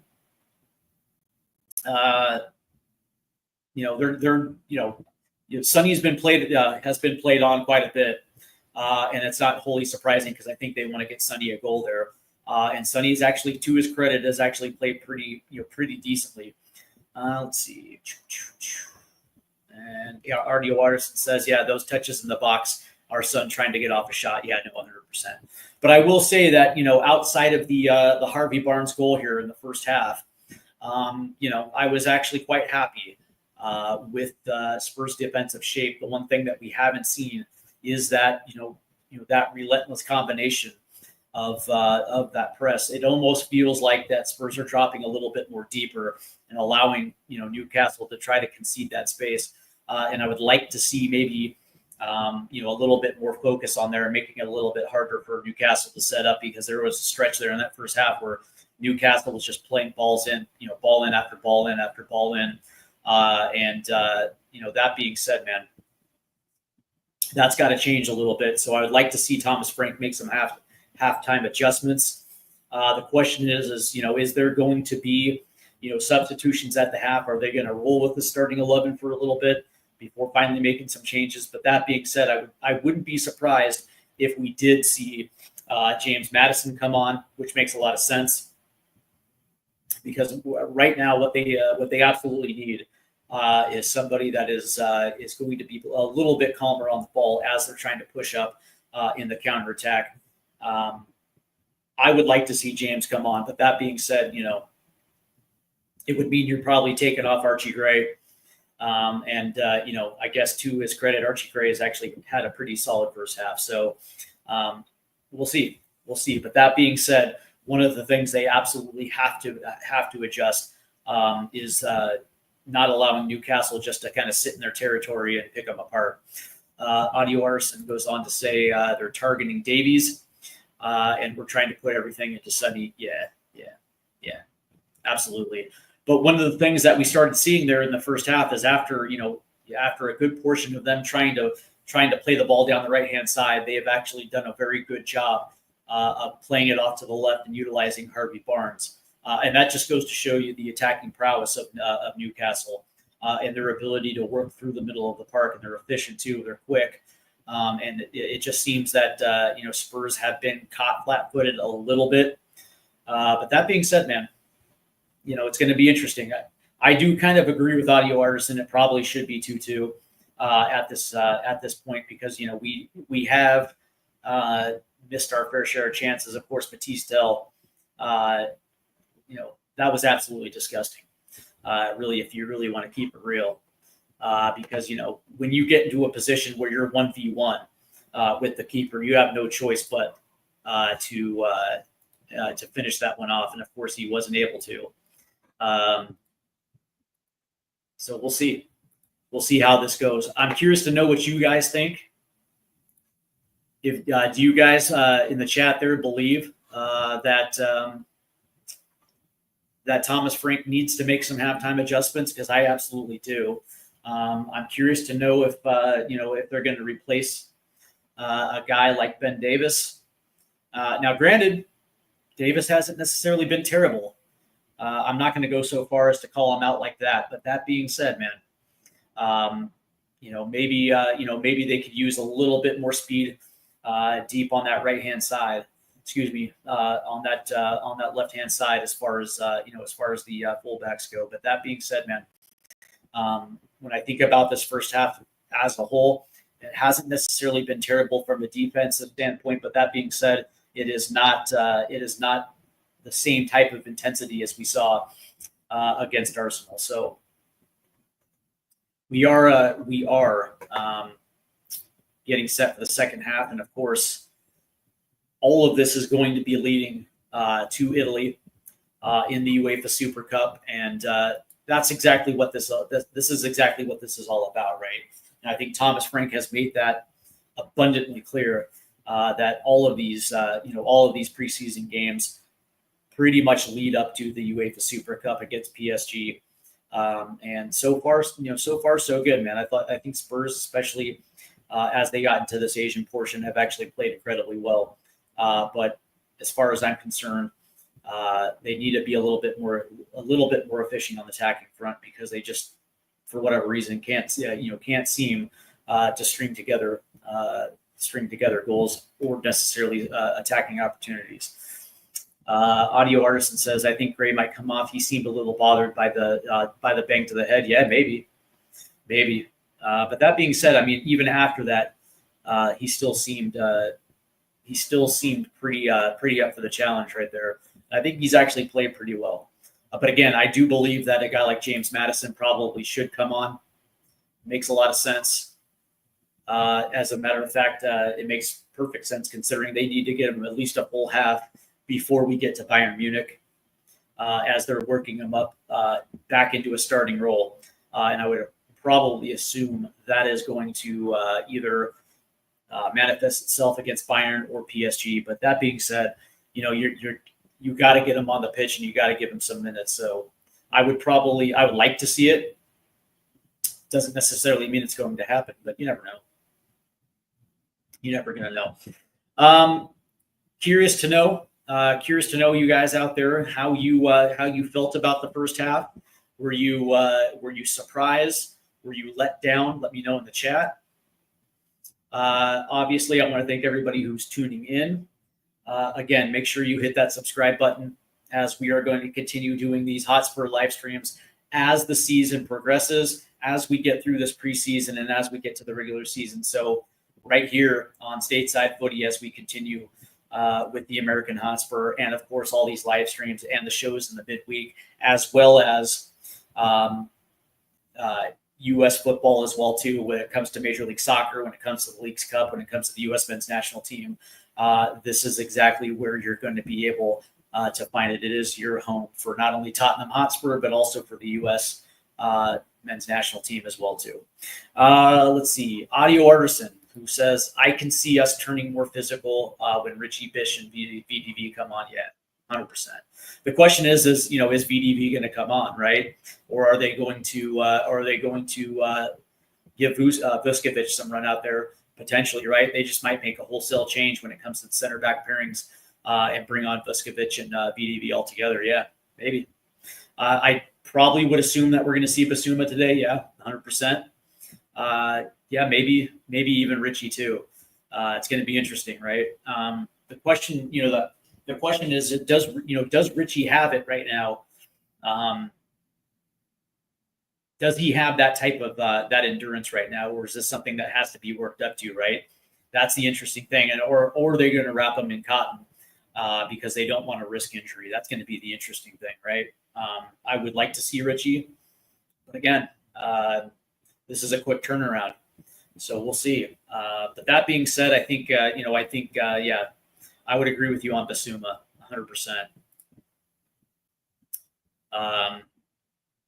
As we are getting close to the end of the halftime, as we're getting ready and getting setting ourselves up for the second half. Spurs scored early on a Brendan Johnson goal, which was actually brilliant in its own right. As that ball was poked away,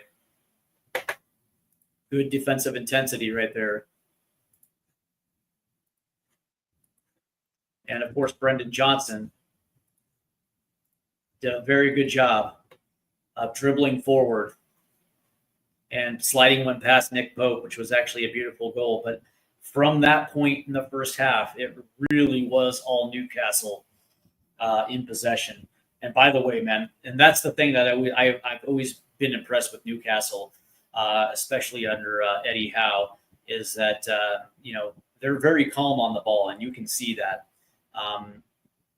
Trying to work quick, trying to work through the middle of the park, and of course, it's just precision passing, right? They don't make mistakes, and that's that is the thing that I think has hampered Spurs a little bit, because I don't necessarily know if they were ready for it, if I'm being perfectly honest.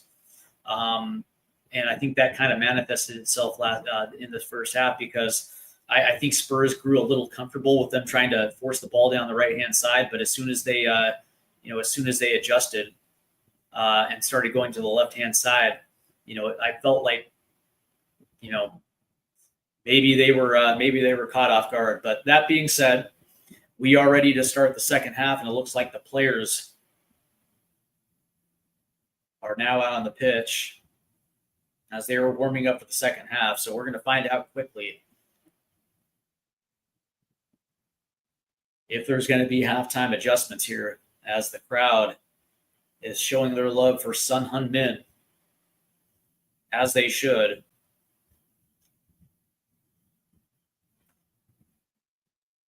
the national hero. And I love seeing this because I think this is probably going to manifest a little bit this upcoming summer too with the World Cup.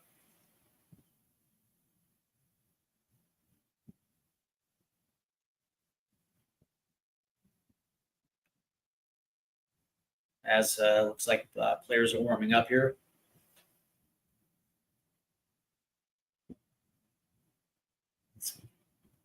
And there's the youngster, Heung-min. Be interesting to see if he gets on the field today. I would probably assume he would. Makes sense. As, I think the realization hit that this is probably going to be Sonny's final half in a Tottenham Hotspur shirt. It's, man. Yeah.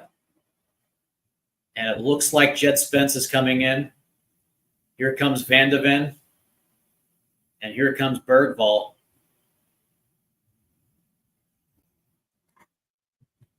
So there is some halftime adjustment here.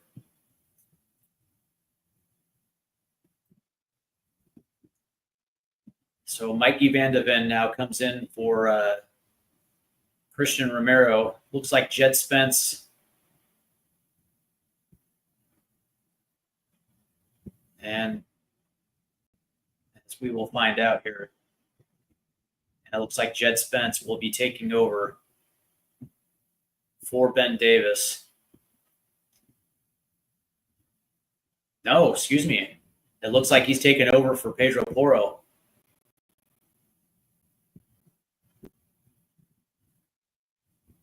And it looks like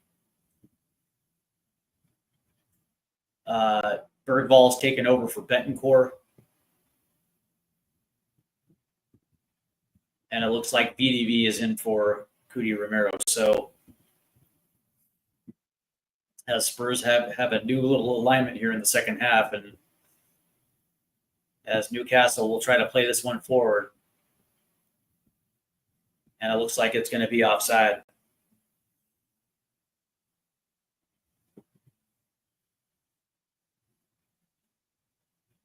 As Spurs will have the free kick here, and that's played back to Mikey Van de Ven. As Kinski now will try to play this up the right-hand side. That's headed forward, and now Bergvall will race it. Good defense right there by Newcastle. So it'll be a Spurs throw-in on the right-hand side. As Jed Spence will play this in to Archie Gray.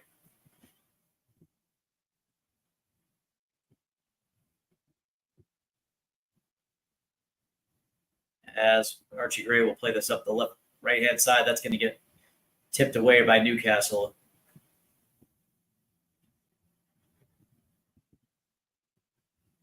Good ball movement here by Newcastle. Now that's an errant pass. Here comes Sonny up the left-hand side. Sonny retains possession. Good focus. Here's Sonny now. Here's Papsar. Archie Gray. As Papsar, I thought he was going to play one in. As Sonny now will play one in. Good defense by Newcastle. Held in by Kevin Danso. As Sonny's going to play one in. Out to Archie Gray.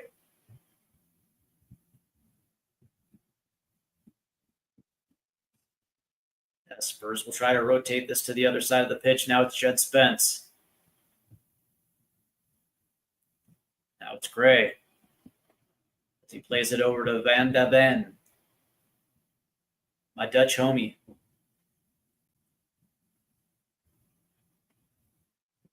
Here's Jed Spence now. And he's got nowhere to go. Here's Ben Davis.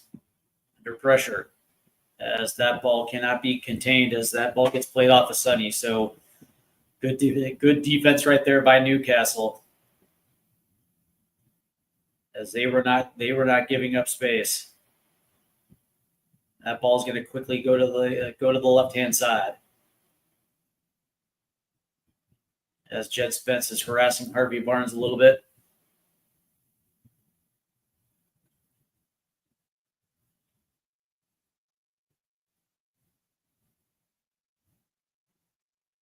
Oh, nice.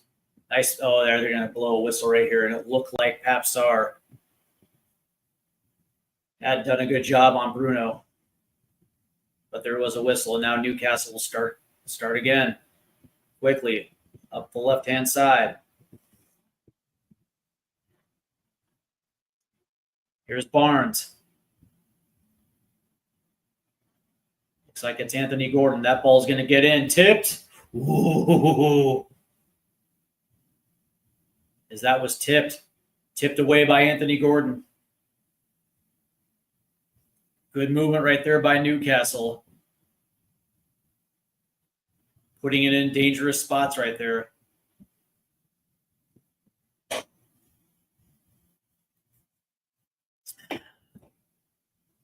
As Spurs will play this long.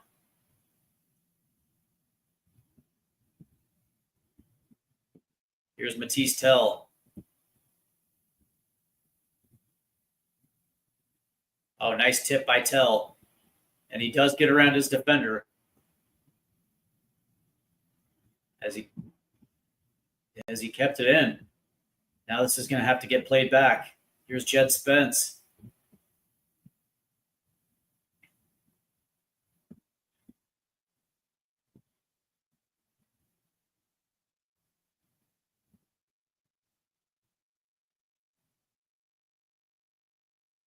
That's going to get played up the right-hand side. Ball in. And a little too far forward right there.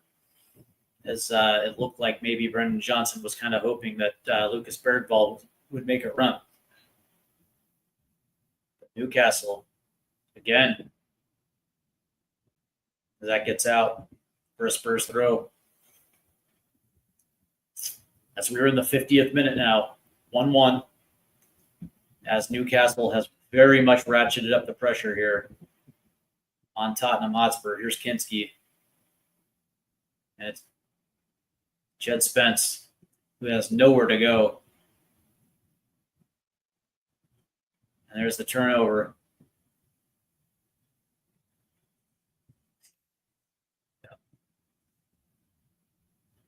Newcastle has absolutely been dominant on both sides of the pitch. They were absolutely clean, efficient. Oh, nice play right there by Sonny. So it looks like it's gonna get out. And down on the ground is Bruno Guimaraes. As the physios come out.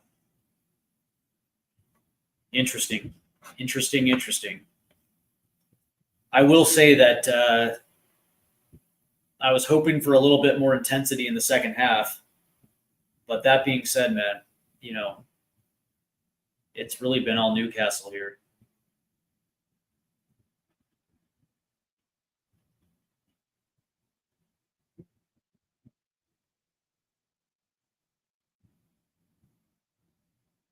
They're trying to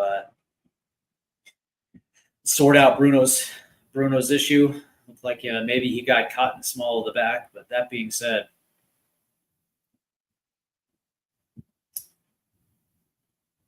maybe a little hit pointer right there. So we'll see what happens with Bruno. Looks like he's okay.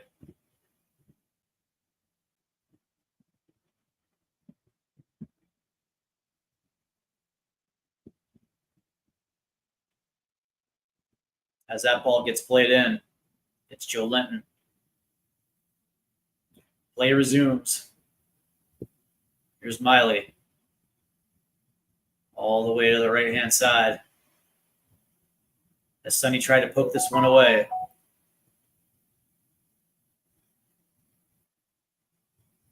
That ball's going to get in. Ooh, that's a goal right there by Anthony Gordon.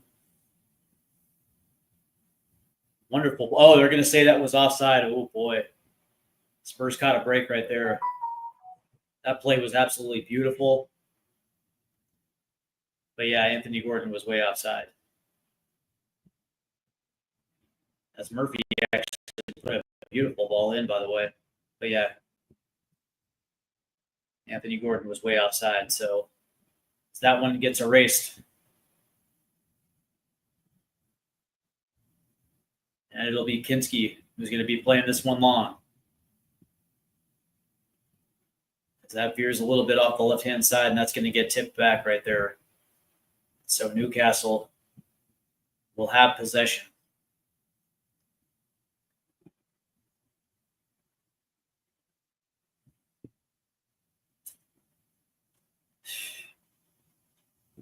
And again, the same issues that were apparent for Spurs in the first half is now manifesting itself in the second half, as Newcastle has been dominant on possession.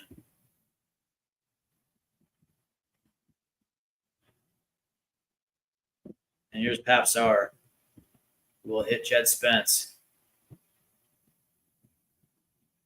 As Jed Spence is going to try to play this one up the right-hand side, as that ball was way too far forward. And that'll get out for a goal kick.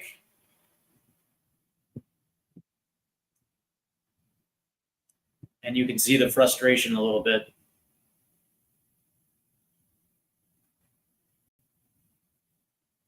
The Spurs have been pinned back.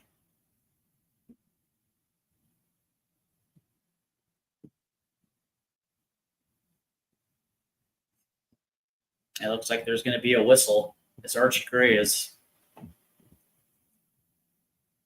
He took a shot. Looks like he may have taken a shot. Oh, yeah, he took an elbow right off the face. Joe Linton. That's not wholly unsurprising considering Joe Linton, kind of a dirty player. That didn't look like that was an accident.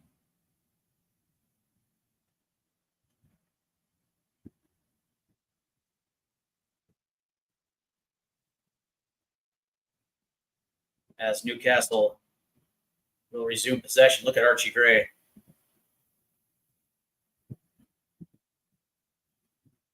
And it'll be a Spurs throw-in.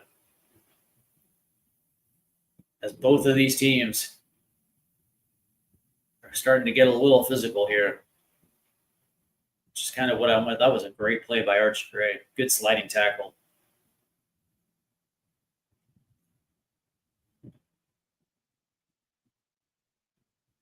Spurs are under pressure here. That ball pops forward, now out of play. Again, Spurs throwing. And Newcastle's pretty much locked down the entire right side. I'd like to see Spurs get a little bit more creative in trying to play this ball through the middle of the park a little bit.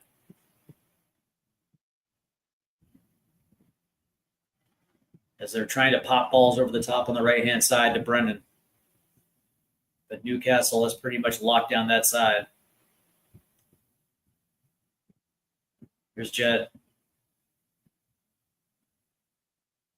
That goes all the way back to Danso, who's going to play it back to Kinski now. Here's Ben Davis. As Ben Davis is going to play this centrally. And there's a whistle. As Matisse Tell is on the ground now. As Scar right there caught the foot.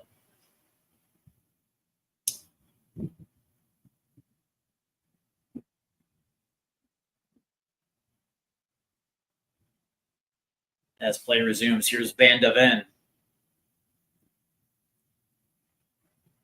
And here comes Sonny now. Tried to tip it to Bergvall. And Spurs lose possession. Here comes Newcastle now. Oh, that's a good deflection right there. By Jed Spence. Kept in. Look at Jed. Ooh. Now there's going to be a whistle as Joe Linton hits the turf.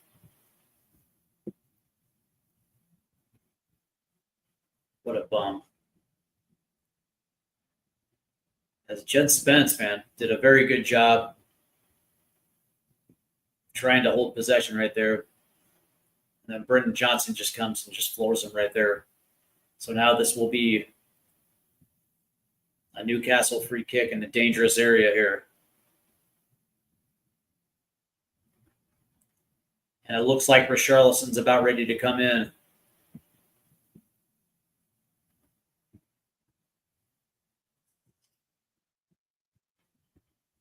And Spurs look like they're organized here for this free kick.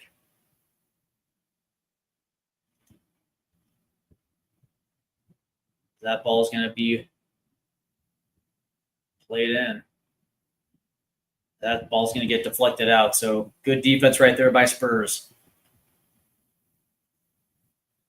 But Newcastle will retain possession. And that ball is going to get played centrally. Headed up. And there's a whistle. And it looks like it was offside. As we're approaching the 60th minute, 30 minutes left to play.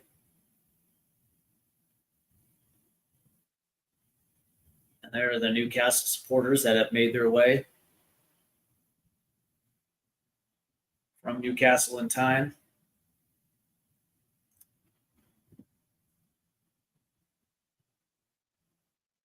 As looks like Kinski is going to send everybody forward as he's going to play it long. As Kinski will boot this one up the left-hand side. Here's Sonny. Gets pushed out of the way. But here's Matisse Tell trying to play it forward. Here's Sonny in the box. Sonny cuts. And there's going to be a whistle. They're going to say this one was against Sonny. Good defense right there. As Newcastle will make a few changes.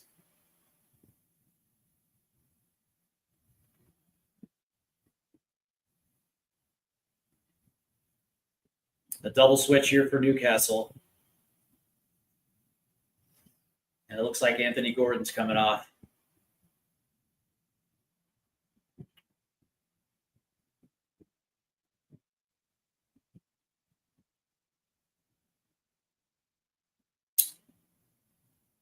And it looks like Asula's coming on for Gordon.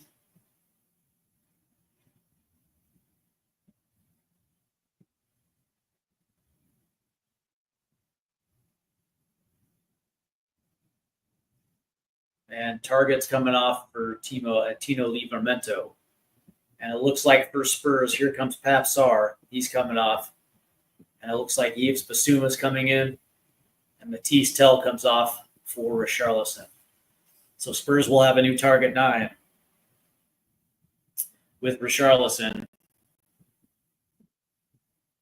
And it looks like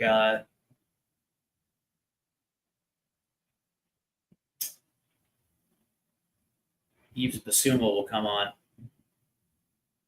for Pap Sarr. As Spurs will try to hold possession here. Here's Basuma. Nice. Yeah, that's a whistle right there, 100%. As Asula there essentially manhandled Yves Basuma. Here's Ben Davis now. Plays it back to Kinski. Kinski now will try to shoot it up the right-hand side, just a little too far forward. Tipped forward and kept in by Newcastle.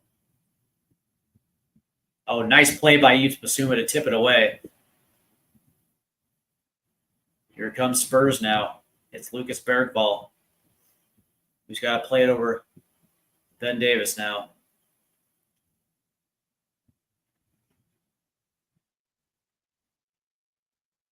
As Newcastle putting the press on Spurs. Now it's Kinski now. As Kinski's going to play this forward.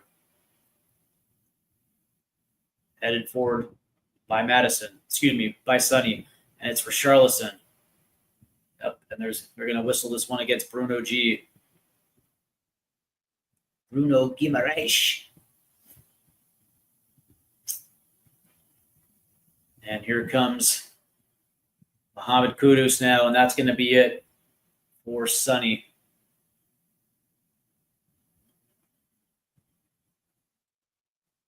as Son Heung-min.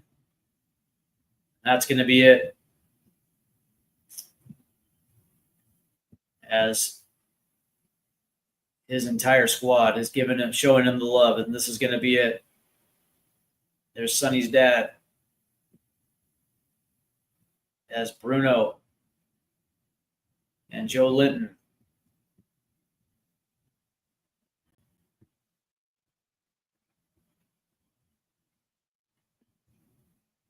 And everybody is saying they're so long, as this is the end of an era.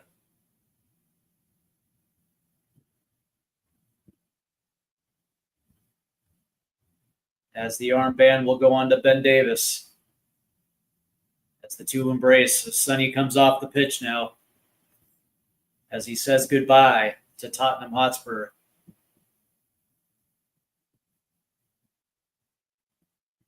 With his home crowd of South Korea giving him a standing ovation. And on comes Mohamed Kudus.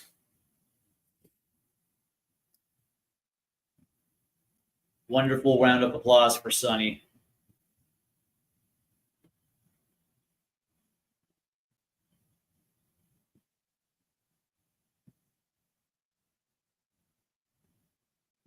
As it's an end of an era here.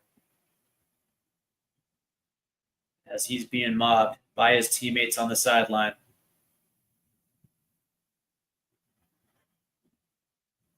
A lot of tears.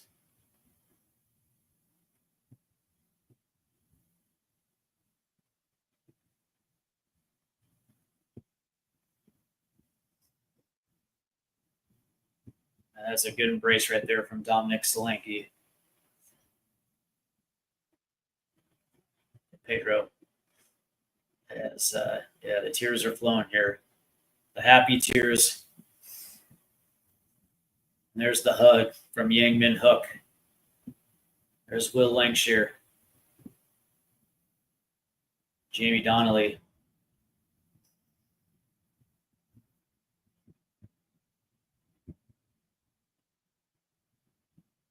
Wonderful, wonderful round of applause here from the South Korean crowd. The love from not only Tottenham Hotspur, but also Newcastle United. Recognizing the greatness that was Son Heung-min.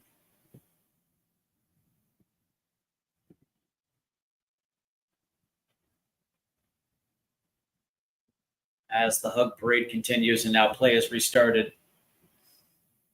Here comes Newcastle. Oh, excellent play by Kevin Danso. As that ball gets tipped out, and I believe this is going to go to Newcastle as they're going to try to play this quickly. Play is restarted here as we're in the 67th minute. And there's Sonny. And you can see that it's finally hit him. That this is it. As you can see the tears.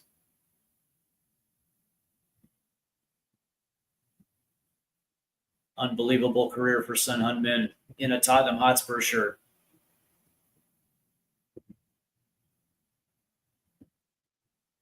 As Newcastle try to play this up the left-hand side.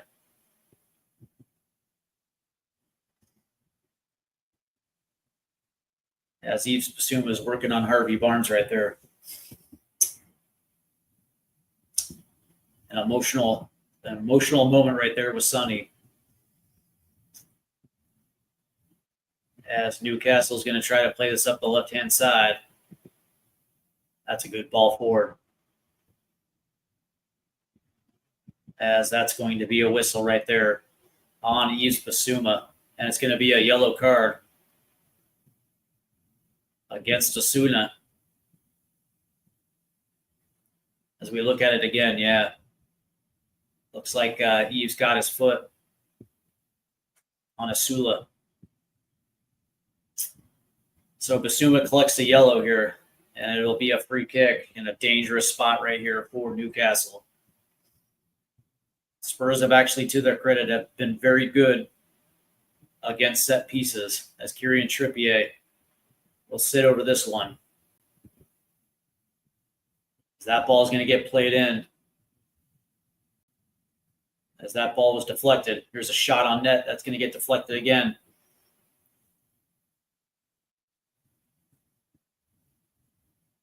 As Newcastle will play it to the left-hand side, all alone. As that shot is just tipped in to Kinski. Good ball in right there as they found, looks like they found Harvey Barnes alone on the left-hand side. But the shot was kind of from a difficult angle as it was popped right into Kinski. So now Spurs will have control of possession.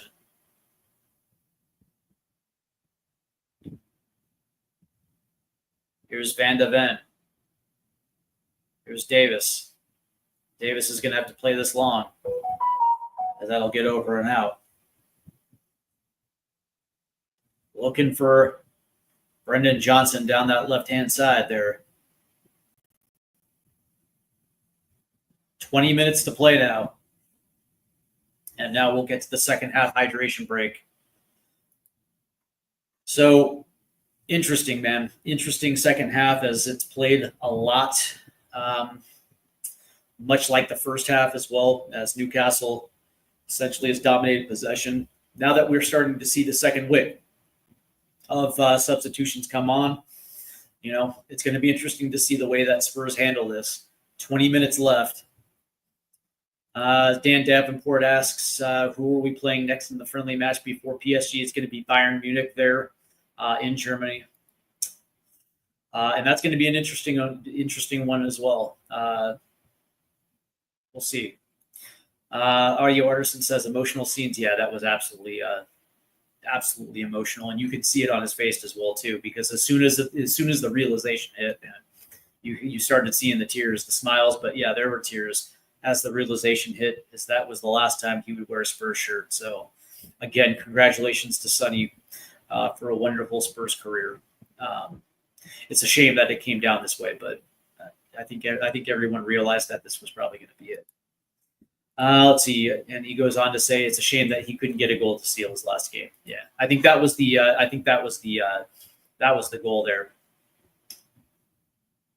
but it didn't play out that way. But they definitely tried, man. They definitely tried to get him in a position where he could possibly get his his right foot on the ball. Didn't work out. It's unfortunate, but again, mass respect to Son Heung-min and his 10 years in a Spurs shirt. As play resumes now.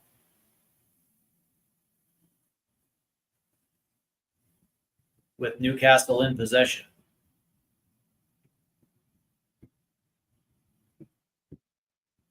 Look at Basuma. That ball's tipped away. Here comes Lucas Bergvall. Lucas shoots. Ooh. Nick Pope with the save. Good anticipation right there by Lucas Bergvall. As he tries to go low, but Nick Pope is there.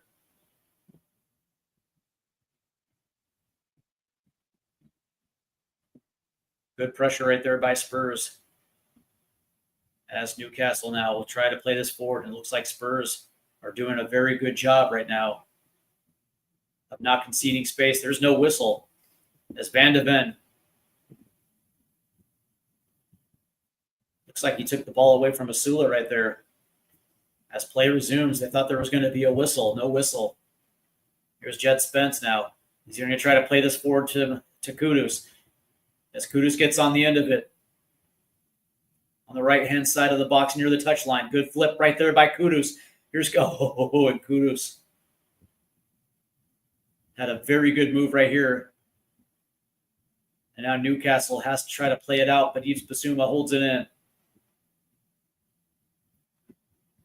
As Biss is going to play this one. Oh, he tried to play it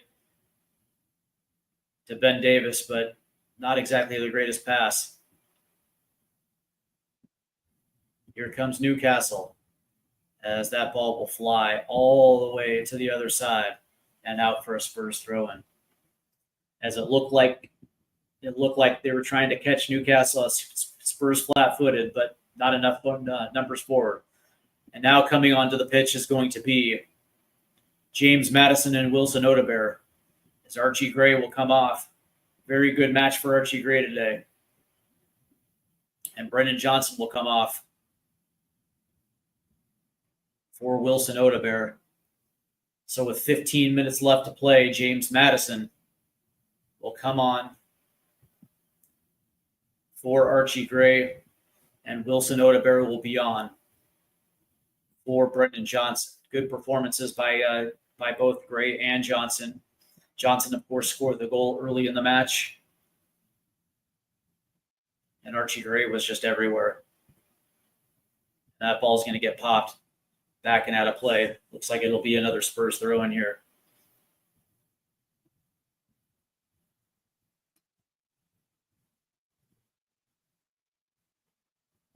As we are approaching the 75th minute here, can Spurs get that go-ahead goal here?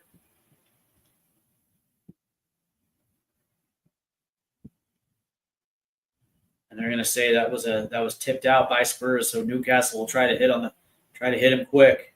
That ball's deflected, played forward. Here comes Odebear. He was trying to play it for Richie, who had a step.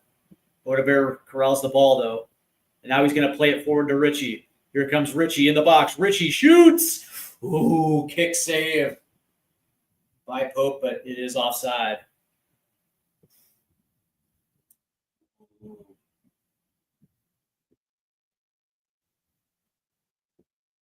That was a nice little through ball right there by Wilson Odebear, as he played Richie on, but they say he's offside. Good shot right there by Richie. Tried to go to the far post, but he is offside. So Kieran Trippier now will come out. Murphy's coming out.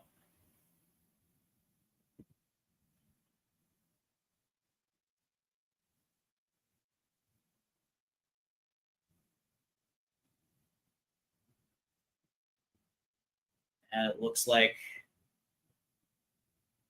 Newcastle will bring on their Korean product, as Park will come on. As here's the restart.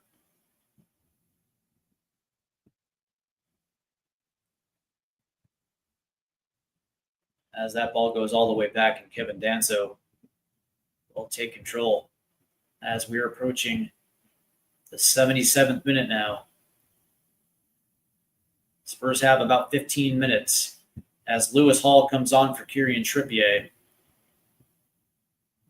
As that ball's taken over, tip forward. That's actually a nice little play right there. As Ben Davis will get whistled right there against Harvey Barnes, and it looks like Park will come on for Jacob Murphy. Sun Soo Park.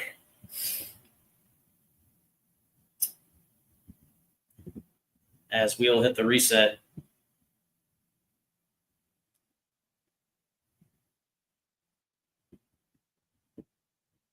And that ball's taken away. Here's Basuma.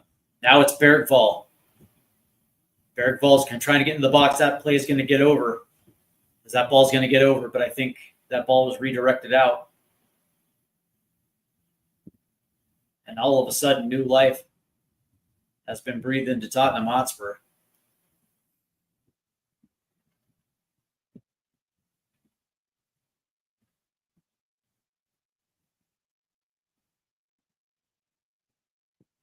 And it'll be a corner. And Spurs cash in. That ball's going to get whipped in. And that's right there at Nick Pope. Makes a very good play. Look at Richarlison. That was excellent. That ball's tipped out by Kudus.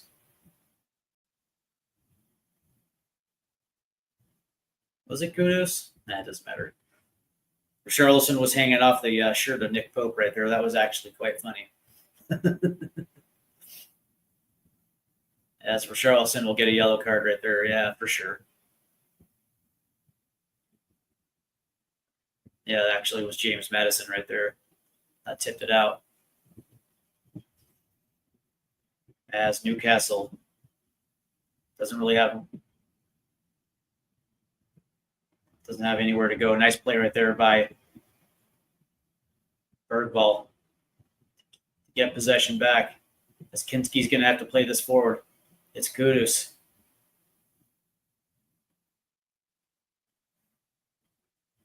That's a nice little through ball. Here's Jet Spence closing it down.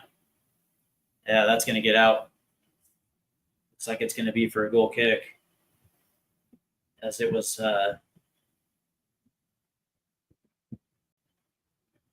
yep. And it looks now, here comes Ben Davis now off. As we're pushing minute 80, and it looks like it might be Luka Vuskovic now coming in for Spurs with 10 minutes left to play. Good job today by Ben Davis as he held steady today. And Spurs will now be in a position to play it out of the back. Nope, Kinsey says go forward. So it's good to see Luka Vuskovic take the field here.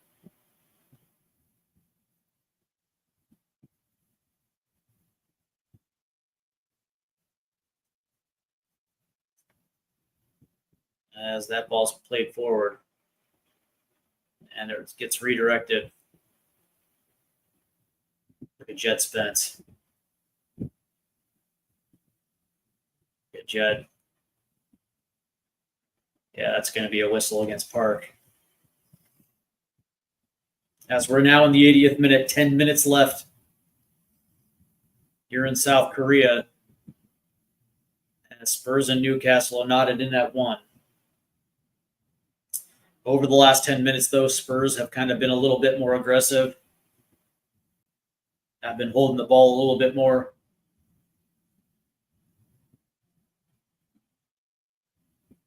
Now Newcastle will make a switch. They'll have a new goalie as Nick Pope comes out. Interesting, man. A little goalie swap. As Anthony Olanga comes on for Harvey Barnes.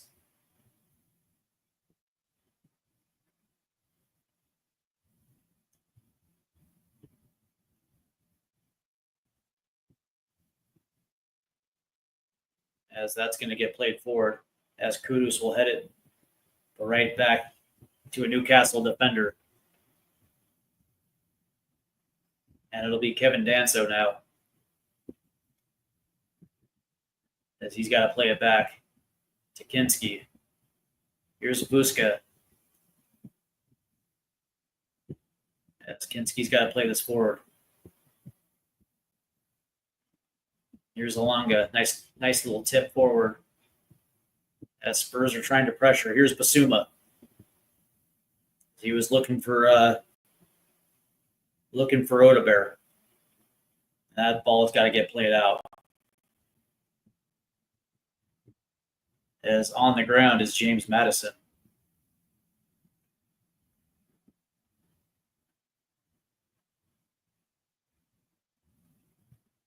There's Yang. As Mark Gillespie will take over for Nick Pope in goal.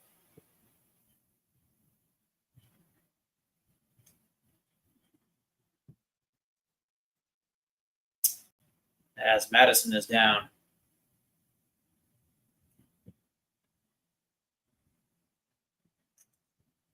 And this is exactly what you don't want to see. As we look at this again. Oh, boy.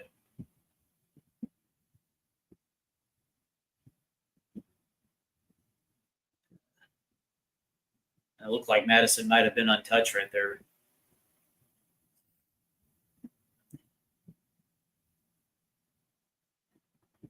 As Thomas Frank looks on. Ugh.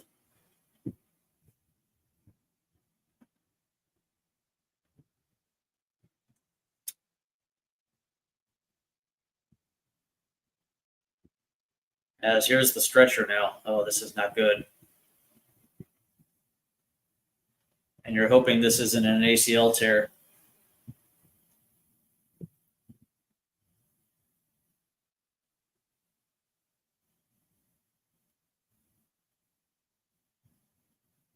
And it looks like Heung-min Hook is about to take the pitch here as we're approaching minute 85. As James Madison is down.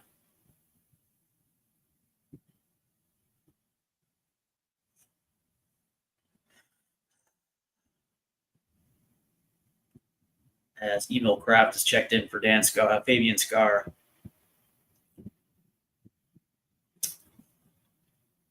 Yeah.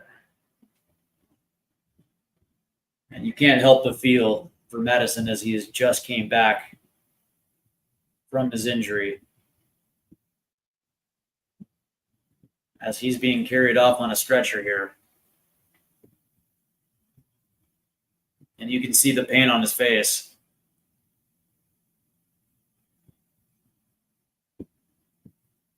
And that is an absolute, gutting scene to see. As you hope it's not his knee.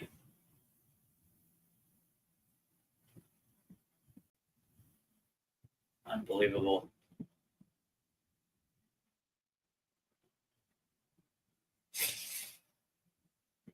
As we will keep you updated.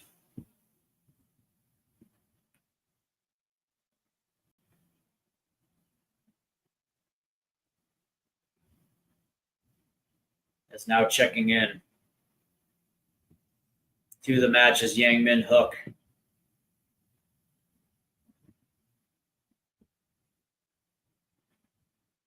It's unbelievable. Absolutely gutting as Joe Linton now comes off for Newcastle. His play has restarted.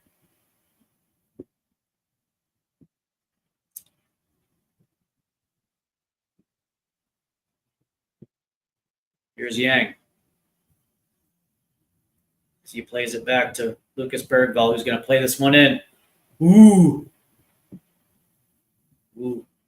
Dangerous play right there. A good ball in right there by Lucas Bergvall as he was looking for Charlison and Kudus right there. Held in right there by Danso. Good play.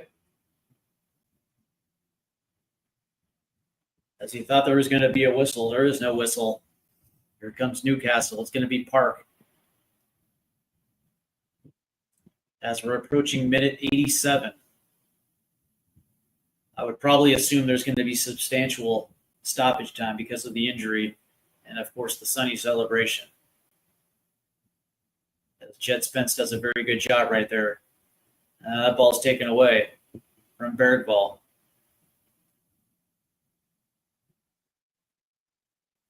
Nice little header right there by Wilson Odebear. Now Odebear is on the ball, trying to play it forward for Yang. It's Yang. Here comes Yang.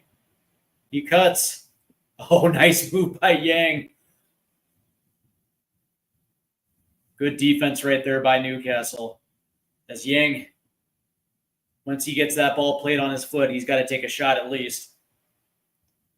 Good ball forward right there by Wilson Odebear. Springs Yang, and you got to keep going and potentially put a ball on net right there. I understand the angle was a little tricky, but maybe a little bit of a bad touch, right? As the 80th minute approach, as the attendance has just been announced here in South Korea, 64,000, nearly 65. That ball is going to get played forward. And it looks like Van de Ven is playing left back. Interesting. Here's Kinski. No whistle. Looks like Kudus got absolutely manhandled right there.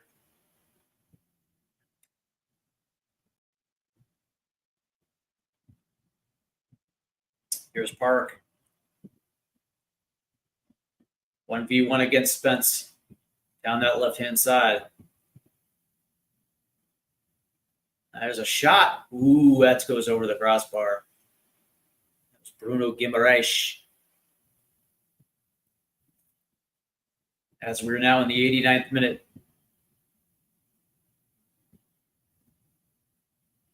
Look at Jed. That dude's footwork is unbelievable. As Bruno tried to put one on, it goes wide right over the bar. That's Newcastle's first really opportunity in quite a long time here in the second half. As Spurs have actually controlled possession quite well here. That's going to pop down. It's Yves Bissouma. And there's a whistle. As Bruno is down.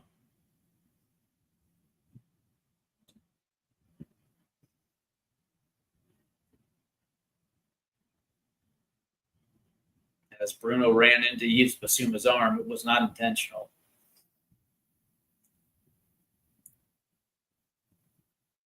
As we are approaching the 90th minute now. 2 minutes of extra time here. I guess not. Only 2 minutes. Can Spurs find a winner here as that ball is going to shoot down the left-hand side? Good defense by Jed Spence, but now it's taken away.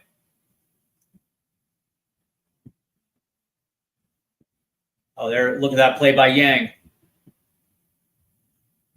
As Yang holds possession.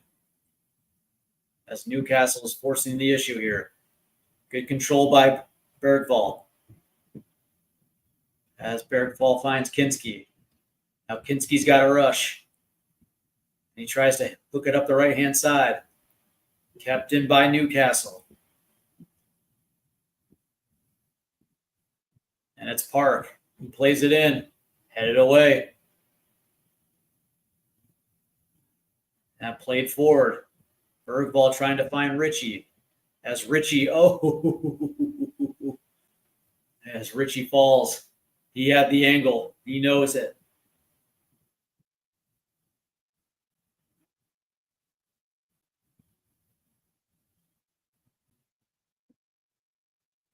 As Newcastle will hold possession with 30 seconds left to play. As that ball's going to get played forward. There's Kinski. As Kinski will hold it now. As Kinski will play this one. It's going to be a Richie. Tipped away.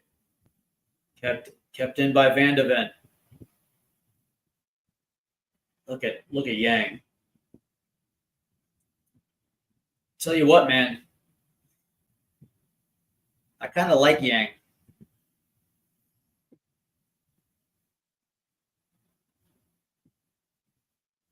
And it looks like this one has come to a close.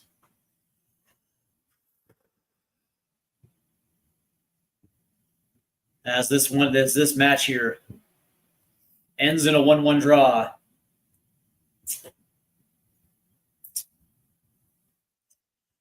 Unreal. Well, I will say that the second half played a little bit better for Spurs. As Dan Davenport says, I'm going to get to Zone live streaming sports service soon so I can watch live Serie A football, as I have been a Juventus fan since 12 years old. Yeah, I'm more of an AC Milan type of guy myself, but that being said, I'm also kind of biased for obvious reasons. But I am a little bit a fan of Weston McKennie, who also plays for Juventus as well too. He goes on to say he's 46 years old now. Yeah, I'm right there with you. I wouldn't say that I'm 46 yet, but I'm getting close. Audio Artisan asks, I wonder if Yang gets on. Yeah, that's actually I'm glad that you mentioned that, because I'm kind of curious as well too, because here's the thing, right? Last season when he went on loan with Queens Park Rangers, he actually played incredibly well. And, so far in the preseason, man, Yang has kind of been impressive, man. Kind of been really super impressive. I don't necessarily know if he makes the first team. Maybe he goes out on loan, which wouldn't be the worst thing. But man, I would love to see Yang develop into something that is a little bit of a weapon. He said, got some transfer news. I'm hearing Marseille have signed Timmy Way on loan with an option to buy. That's not a bad landing spot for the U.S. international. Obviously, there was a deal in the works that would have landed him at Nottingham Forest. He turned it down, so it's good to see that he's landed in a pretty good spot. Marseille is not a bad spot for him, not at all. Are you surprised that we didn't go for Tim Weah? No, not really. I don't think that Spurs are necessarily anti-American international. I think it's you wonder whether or not Timmy Weah can be effective for Spurs at this level. It's one thing to play Serie A football, which is far more defensive oriented. And the Premier League is a very fast, very physical league, and you wonder whether or not he would be able to hold up. If he was to go to a Premier League team, I probably would assume that would be Everton, as David Moyes is very, very pro-American when it comes to those players. Audio Artisan goes on to say we have to get easy now. If Madison is injured long term, it doesn't look good. No, it absolutely doesn't. And by the way, as we will find out very shortly, the severity of the injury.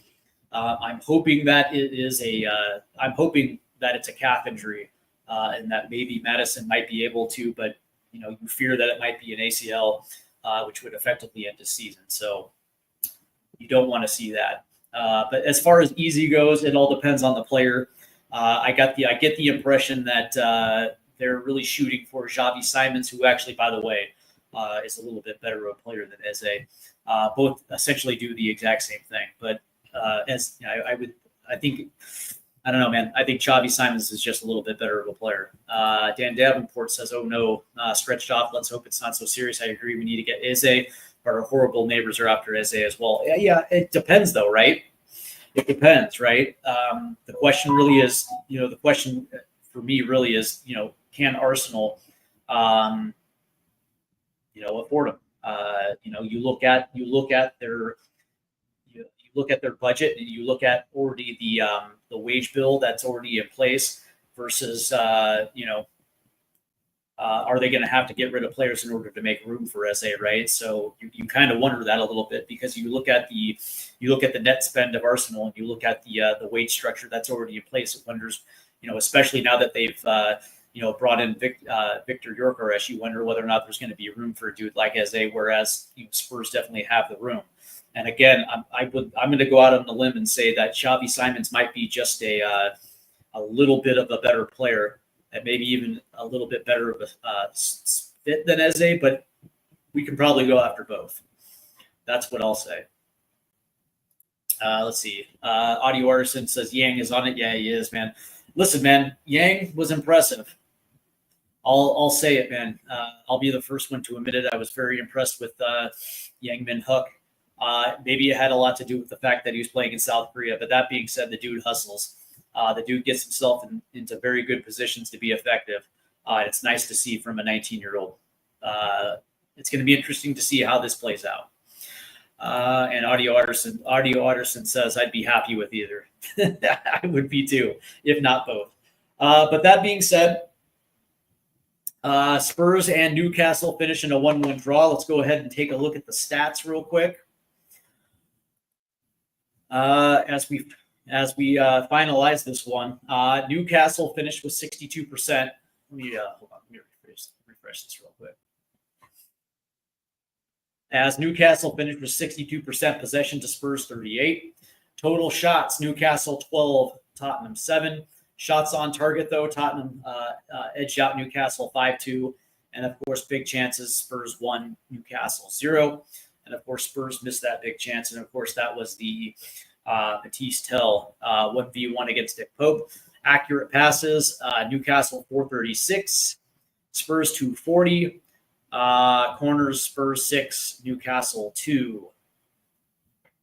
As we get into the shot discrepancies, of course, shots inside the box, Newcastle 9, Spurs 4. Shots outside the box, 3-3. passes, 496 total for Newcastle to Spurs 310. And of course, the accurate passes 436 to 240. In their own half, Newcastle 203, Spurs 146. In the opposition half, Newcastle 233, Spurs 94. Accurate long balls, Newcastle 33, Spurs 19. Accurate crosses, Newcastle 3, Spurs 2. Touches in the opposition box even at 23, and both sides had 3 offsides calls. Defensive battle. Tackles 1, Spurs 13, Newcastle 7. Interceptions 9-7 for Newcastle. Blocks, Spurs 5-1. Clearances, Spurs 13, Newcastle 12. Keeper saves, 4 for Newcastle, 1 for Kinski. And the duel battle, Newcastle ends up winning at 43-34. Ground duels, 28-27 Newcastle. Aerial duels, 15-7. And successful dribbles, Spurs lead that one 4-2. The top players today, ranking out is going to be Kevin Danso at 7.8 and Harvey Barnes 7.7 for Newcastle. Brendan Johnson ranked out at a 7.7, while Bruno G ranked out at a 7.6. But that's going to do it for us, man. That's going to do it for us. I want to thank everybody for tuning in. We will be back on the live stream for Bayern Munich. Let's see. Dan Davenport says Arsene Wenger is Arsenal's most successful manager. He managed on Prem titles. Got Arsenal's Champions League final runner-up. And you're, Arsene Wenger. Yeah, whatever, man. Not a big fan. But that's going to do it for me. I want to thank everybody for tuning in. Make sure you hit the subscribe buttons and, of course, the like buttons as we continue down this road in the 2025-2026 season for Tottenham Hotspur.